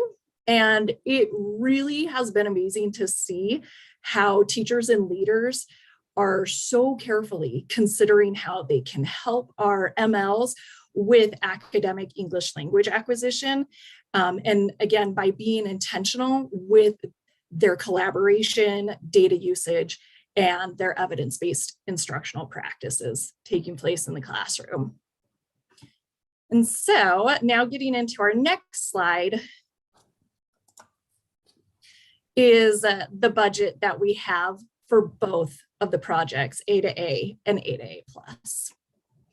So you can see a breakdown of the budget. And so for A to A, which is represented on rows 1 and 4, this is the annual budget for each school year, and this is ongoing funding. For A to A Plus, those are on rows 2 and 3. Also, you will note the asterisk.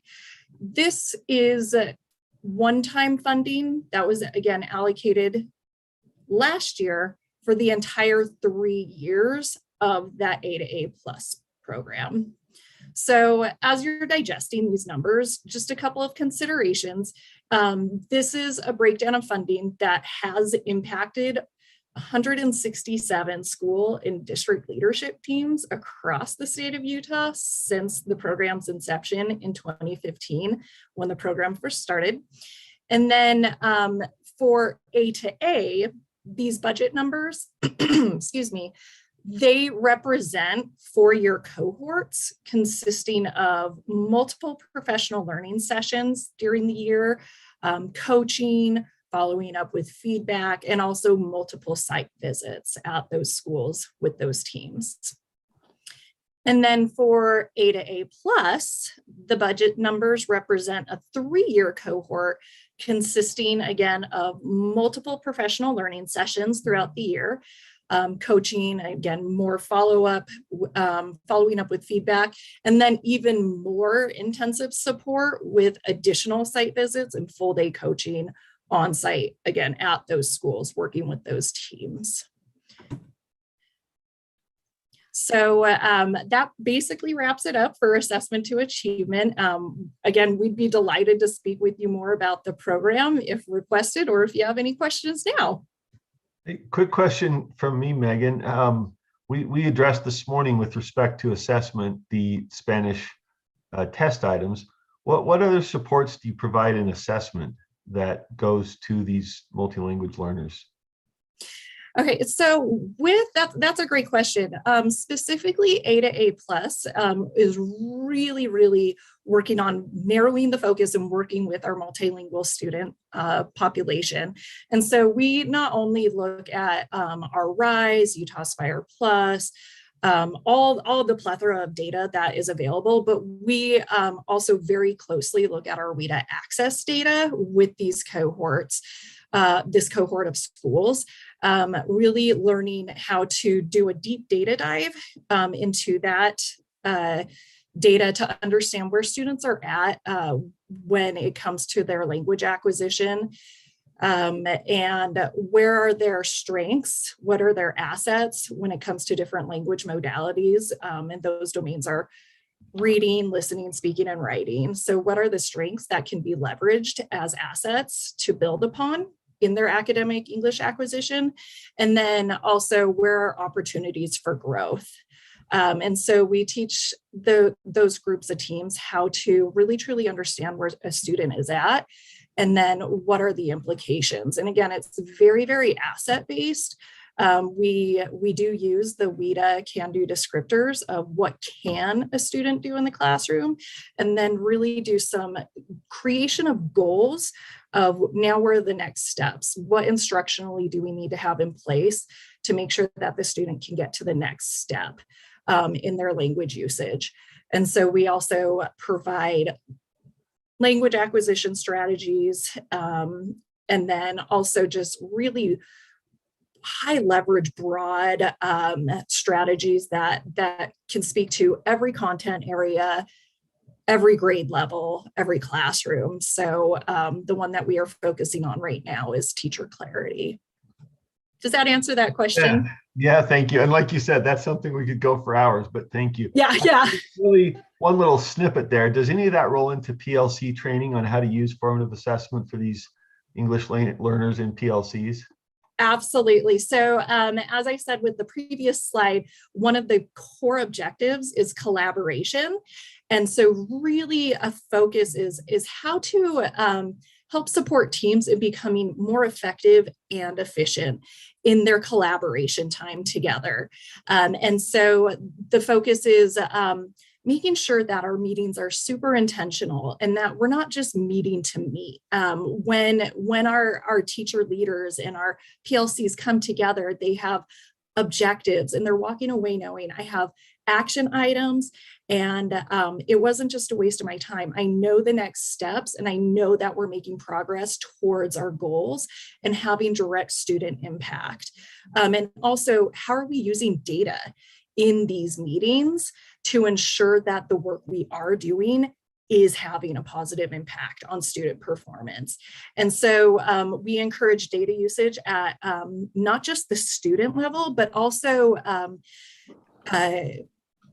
with our own practices. So have teachers be really looking at implementation data to say, you know, are we meeting and having effective practices?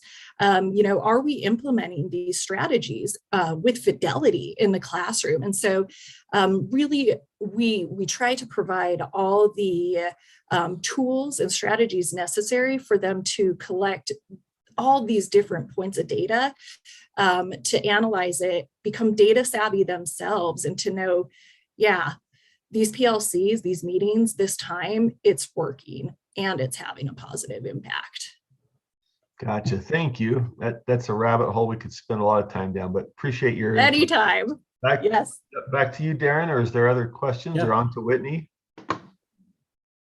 Okay, thank you. One thing I will highlight before I change this slide is the A2A Plus, that one-time funding. That is the school turnaround funding that was pulled. I think it was Representative, I can't remember the representative that ran that bill, but pulled that $7 million one time because we weren't able to identify schools for turnaround. I think the board's very sensitive to the turnaround program and the emotional response around turnaround. It would be interesting for you to know that with these funds and participation in A2A Plus was made optional. We identified the schools that I think the 25 or 30 schools that we thought were the most in need of the support around this program for English language learner students. And we didn't have any trouble filling those slots. So it's just something to note. Once the program that had the same purpose to provide supports for the LEA and the school to help them achieve, they have a shared goal, right? The state and the school have shared goals. Once that label was taken off, program changed a little bit, and we didn't have any resistance from schools participating in that. I'll try to pick up the pace here. This is a slide that demonstrates estimates on some of these are exact costs. When we get to the RISE, Utah Aspire Plus, and the DLM, those contracts where we write our own questions and their custom development as part of the assessment contract, there's a lot of things built into it. So it's not, the state isn't charged by the number of tests that they administer. It's an overall cost, like we talked briefly about this morning with the RISE contract. But this is an effort to let you see the cost per assessment or per test experience that it implies or puts on the State Board of Education for each of these assessments. I don't know that I have anything of note that I would point out here if there are questions. The next two slides are, before I go to them, they're going to show us and illustrate how Utah fits into overall spending on assessments compared to some of our other states. Want to highlight before we look at the slide and get our minds caught up in numbers and graphs, that this comes from a survey that's conducted by a group, a private group in the country, and not all states respond to it, and they're not extracting budgets out of a financial system. And so there's some, again, estimation that is being done here. And so it just is a high level overview to give you a chance to compare how does Utah sit in cost per student on assessments to other states, to many other states, not all other states, again, based on how each state responds to the survey that's administered. It's the Assessment Solutions Group that conducts this survey. They give us a feel for how Utah compares to other states within spending on assessments. This slide is particular and specific to the ESSA-related assessments. And you'll see Utah comes in well below both the weighted average when you take into account the number of students per state or the straight average.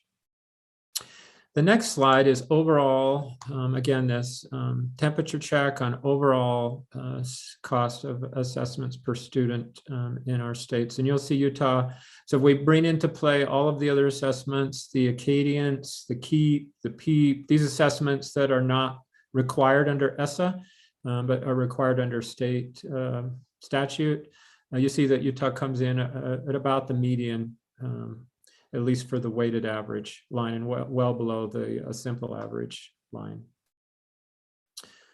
And then the final slide that I have is I want to highlight here, we've talked about staff that work for you in the assessment accountability section, which I believe is the most important resource that we have here. The vast majority of the funds that remain in our budgets, just like we were talking about with this cost option, millions of dollars around that, all go to professional or purchase services. They go to support the contracts of these vendors that we work with to help us deliver either the off-the-shelf assessments or help us develop and build our own assessments that are Utah specific. So that's the takeaway from this slide, is just a comparison on how that works. And again, if we go back to the state assessment grant, which does have some restrictions, it pays for a significant number of staff, and then the remainder of that funding primarily goes to support our assessment, the WEED assessment, and other assessment related contracts that we employ on behalf of the board. And then I think each of you know how to reach and contact us. I put this on the slide for anybody in the public who might be listening and want to get in touch with us with questions that they might have.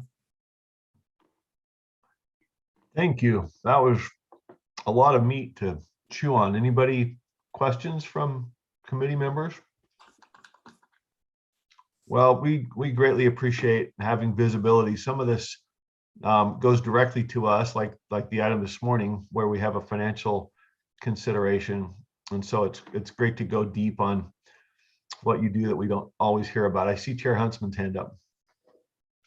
Yeah, I'm just curious in this space, in this in this world of assessment. You know, I think the goal and objective, we're going to talk a little bit later this afternoon about a committee, and I'm not sure how we do it, but I think one of my goals has always been is on the assessment piece is how you make assessment a good word. I think I've shared with other board members here, and a friendly word to talk about it. It should be good. And in this space, we do have this team that has endured much. Darren, I think you know what I'm talking about. You've been with me up on the Hill and in a lot of different spaces. But a difficulty I have is I don't know how with the team, how do you ring the bell? How do we as a board, maybe this is a question that we as a committee, how do we ring the bell for assessment? Because I do comparisons to other states of what's happening in there, the size of the team and everything that happens, and I just don't like what I see. I don't see a way to ring the bell in that goal of or within the goals that we have within our strategic plan. And so if I had a bell, and I don't have one, I wish I could just ring it for you, Darren, and then everyone that's on this, that's on your team. But thank you for what you do and how you do it, and also how you ride for the brand, for the USBE brand in this space of assessment and service and all of that. It's definitely an A team, and you're bringing an A game with lots of challenges here lately. But as we come out of this pandemic and get back into what we might call a new normal. I'm thank you for being on our team, to you, Darren, and all your staff. That concludes my comments. I don't have a question unless he knows how I can ring a bell and I can't pull it off. Well, thanks, and I'll pass. I'll just mention one thought from personal background. I think this is an area where you lead could ring your bell, or some of those that you've coached and used assessment and to drive achievement, and so might be a discussion with Dr. Withers about highlighting success stories and how assessment has driven achievement under your direction at the district level. So something to think about. That might be one bell. But Member Hart and Member Hutchings.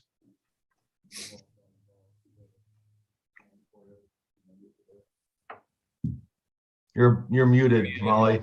Sorry. I don't know what it means to ring a bell, but I don't know that phrase, but I think that means to celebrate.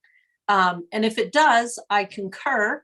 What I really appreciate as a practitioner is all the work that is done to make assessment part of instruction rather than a standalone, which kind of goes along with what Chair Huntsman was alluding to. I think that's part of the solution in making assessment not a bad word is really educating on how assessment is part of the process, and assessment can be and should be, and in its best form is used for learning and in the service of learning. So I see that in where you've put your priorities and the projects that you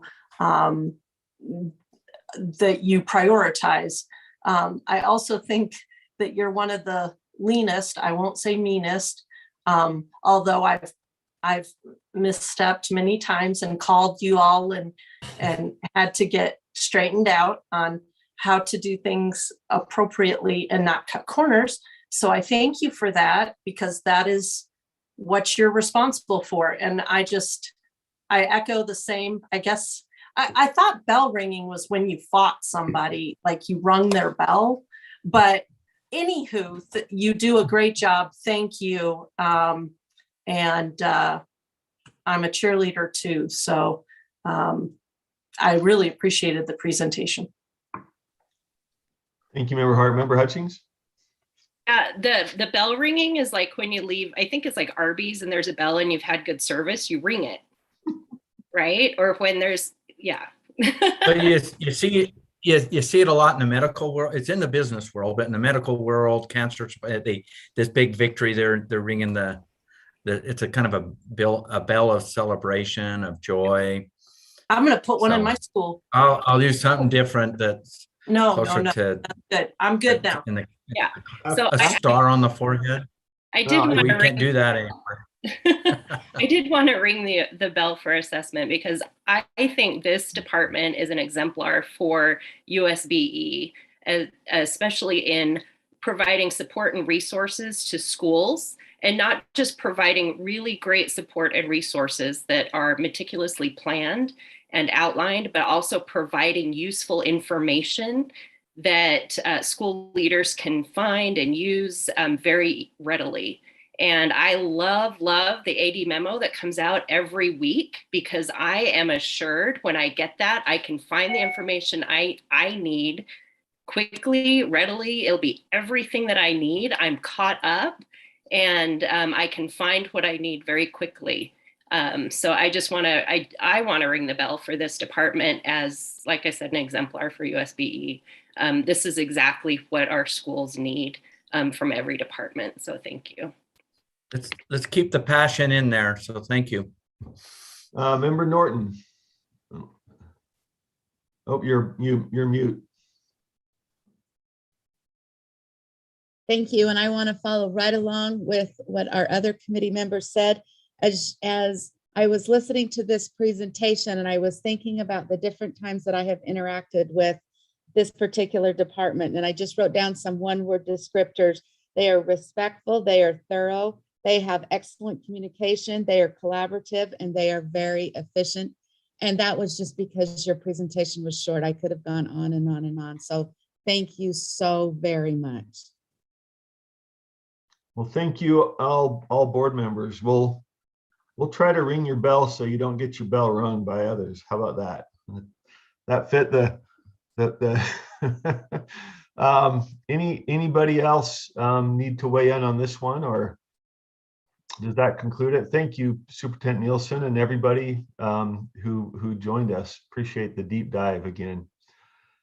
All right, I think we have one last item to work through, which is our mid-year school program funding distribution updates. And I assume we'll go back to Superintendent Jones on this one. Chair Moss. Yes, Deborah. Hi, sorry. Deputy Jones needed to step away for a phone call. So we'll kind of take this part over, I guess. Great. So this is an informational item, and it is a continuation of our MSP mid-year updates. So if we can turn the time over to our MSP administrator, Dale Frost. Thank you, Dale. Yeah, floor is yours. Great. Thank you, Chair. Good afternoon by 5 minutes. My presentation is relatively short, so I think we could get done on time. And I think I have the ability, I think Cammie shared it with me, to share my screen. Let me know, members of the Finance Committee, if you can't hear me, and if you have questions throughout. And then also, Director Yuri and Assistant Superintendent Jacobson, let me know if you see questions in the chat or these other things. So this is a follow-up presentation. Let me share my screen that way. Can you all see that? Okay.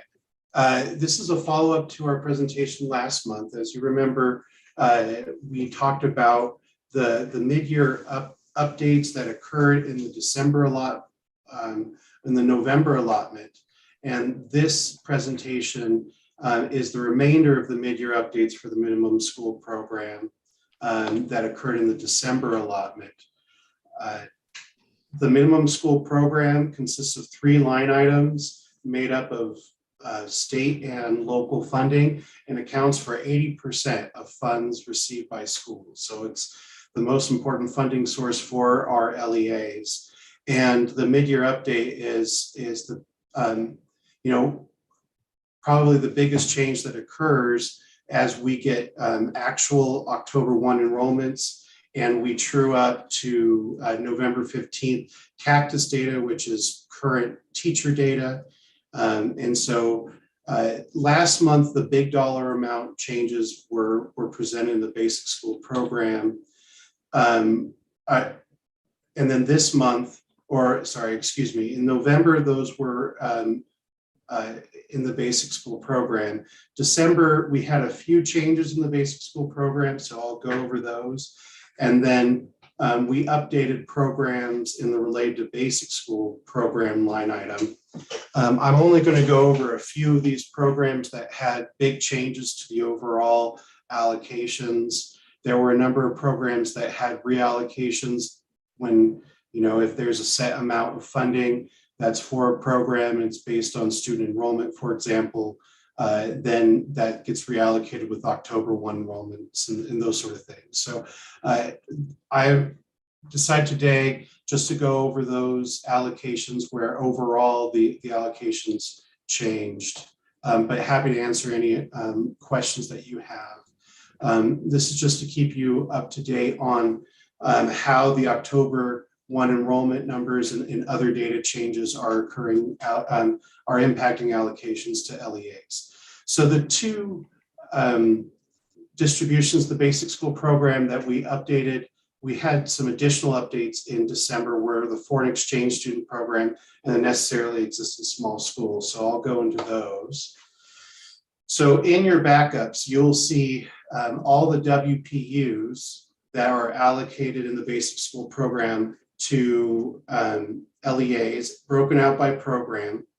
And this shows a screenshot of the totals for the foreign exchange students program that were in the November allotment. We updated the data in the December allotment, and the WPUs increased for the foreign exchange students by 225 WPUs, or about $880,000. And this was just to reflect the actual students that were in the system who qualify for this funding. Each student in the foreign exchange students, they receive 1 WPU if they qualify for this, and there are 328 WPUs allocated for this program. So we're using most of those WPUs, but not all. So going to NES, most of the yes. Hey, sorry on that one. Is that just them coming into the system? Is that an issue? The difference between November and December, is that just people that were unexpected, or is that just how they process into the system because they're coming from outside the country? No, this was a data issue, just verifying the data, which data set to use. And once we got that clarified, then the WPUs changed. So it was just more of an internal finance calculation, just truing it up to the correct data numbers. Does that answer your question, Chair Moss? Yeah, thank you. It's a small number, but it was just a large increase. I was wondering if there was something happening in the student population, but okay, understood. Thank you. Yes, and if I may follow up on that, Chair Moss, as part of the process, we had some questions on that. So we went back to our data and statistics folks and made sure that we were using the right data. So I learned through this process that there are foreign exchange students who are tuition students that receive no state funds, and then there are students who do receive state funds, and there are a whole processes with that. So the difference was aligning and making sure that we align to the correct type of foreign exchange students for those who should be generating state funds. And this came up with some questions from LEAs, and we aligned that, if that helps to answer your question. Yeah, great, thank you. Member Norton? Yes, and I just have a follow-up question on, it could be just this slide, or it could be, other ones. When we see that there is a change, big or small, such as this, when is that money allocated to the LEAs? Is that, oh, we just found this in December, now we're going to add that on? Or, oh, this should have been backfilled clear since October when we took the October counts? How does that, when and how does that money get distributed back to the LEAs? Chair, may I answer that question? Please, yes, thanks. Chair Moss, Member Norton, great question. So the MSP programs, the programs within the MSP go out as distributions to LEAs on a 1/12 schedule. And so, they receive 1/12 of their allocation. Then throughout the year, we were talking about the November and December allotments. So those are 2 of the payments throughout the year.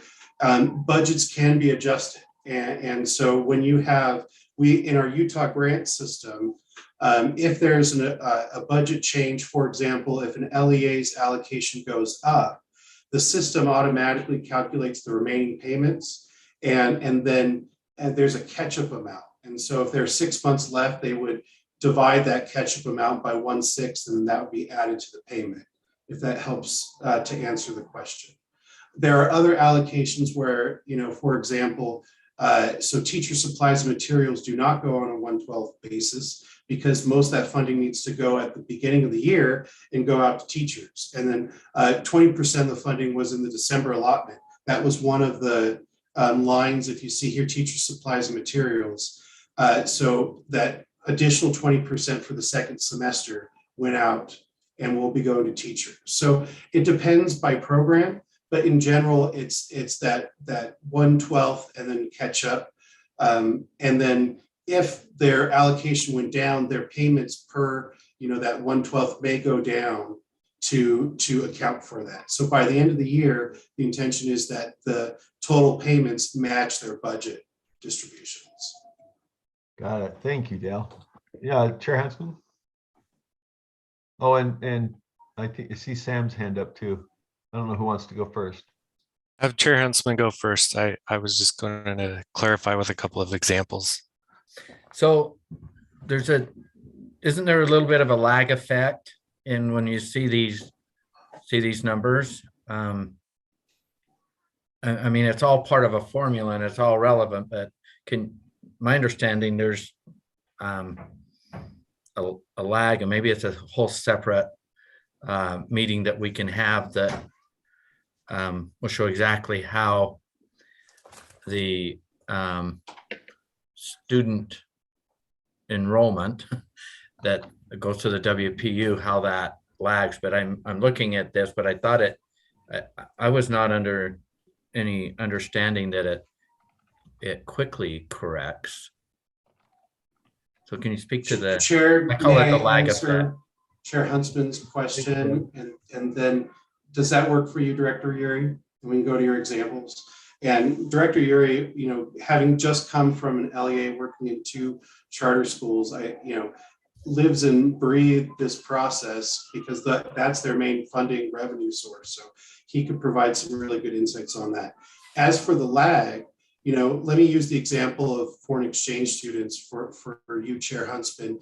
Those data were collected on October 1, and so, yes. So when were the payments reflected for foreign exchange students that I'm showing you right now? Well, that's the December allotment, which is end of December. So that is a lag between those data points.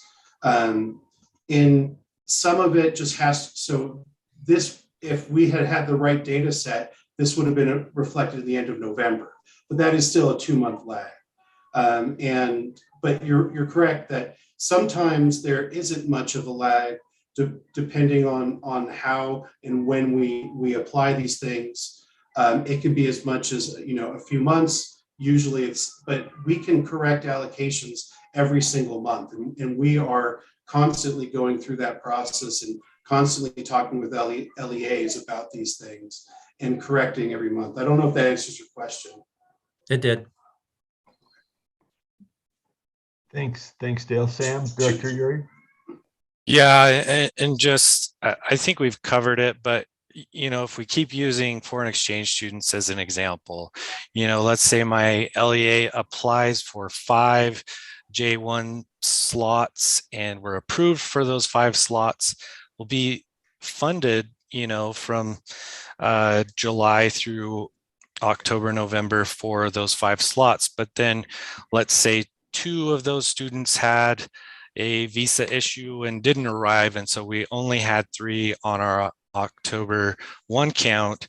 That's at that point when we make these adjustments, we'll re-upload the budget, and that LEA will be will prorate the remainder of the year for those 2 fewer students. And so it's rare, and we try to avoid situations where we've completely overpaid and need to, pull some funds back. But generally, we're going to just have a proration of their monthly payments to true up at the end of the year. But yeah, to Chair Huntsman's question, it does depend. If you'll go back 1 slide, Dale, here, or yeah, those November allotment sections, those are happen a little bit quicker. It's still October 1 data that we use, for example, on the charter school local replacement that we adjusted in December. But again, the same sort of process where, if our charter school or, just depending on the program, but let's say I had a charter school and the original enrollment projections were 500, they enrolled 525. Charter school local replacement is paid out on a per student basis. So those additional 25 students will then be prorated for that additional amount for the rest of the year until, at the end of the year, by June, they've gotten paid 100% of those funds for the 525 students. And so this, it's an iterative process, but we do this and triple, quadruple check each program so that each LEA is getting the correct amount of funding according to the program. Got it. Thank you. Chair Moss, may I also add one other thing that I imagine Chair Huntsman knows about this, but for the information of the committee, for example, you see the basic school program, you see these programs. This is not the entirety of of all the programs in the basic school program. These are only the ones that we updated with new data. So all of the special education allocations, for example, those are on a much greater lag.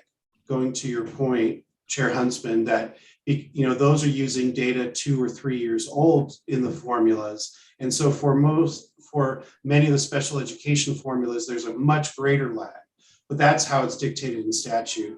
And all of these programs, the allocations are dictated in statute, and we follow that we follow that exactly as it's outlined. Got it. So if I may move on, Chair Moss, on NES. So if you see here on this line total allocated for NES, you see the legislative estimates, the mid-year updates. There was 3.6 million that wasn't allocated in NES. And so we corrected for that and this had to do with the one-time funds primarily, but there were some WPU changes that were part of NES. So these are the new allocations that were reflected in the December allotment. You can see that there's only, 150,000 not allocated, not $3.6 million not allocated. And that was an increase of $3.4 million. And so we just wanted to be transparent and clear that those were allocations that were updated for our rural school districts. And we communicate through November and December through that whole process with the BAs on that. And then I'm just going to quickly go over what, you can see some of the programs that were updated or will be updated in the Related to Basic School program. In your backups, there's this document, which was our progress tracker, just so you can see what we were going through as we were updating and checking all of these allocations. Kind of as Director Yuri mentioned, we triple and quadruple check these. You'll see down the line too, from transportation will be updated, and that is the only Related to Basic program that will be reflected in the January allotment, because there were some final changes that we made, and the timing of it needed to be for the January allotment. That's the only one that hasn't been reflected and will be reflected in this next month's allotment. And Ron Litchfield, our transportation specialist, has been in communication with transportation directors and BAs regarding those updates. So I'm going to focus on these two charter school local replacement educator salary adjustments, because there were relatively large adjustments to those. So first, educator salary adjustments. Because this is based on the FTE counts that we get in November, there was an increase of $3.6 million that went out to LEAs to reflect the current FTE counts that are in our Cactus system. And then on the charter school local replacement, charter school enrollment went down, as you remember, in October 1.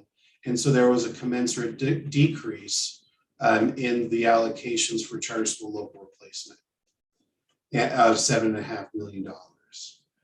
And those were the data points I wanted to bring to you. Happy to answer any other questions. Here's the team that works on the minimum school program, and we are excited to have a new financial analyst joining us.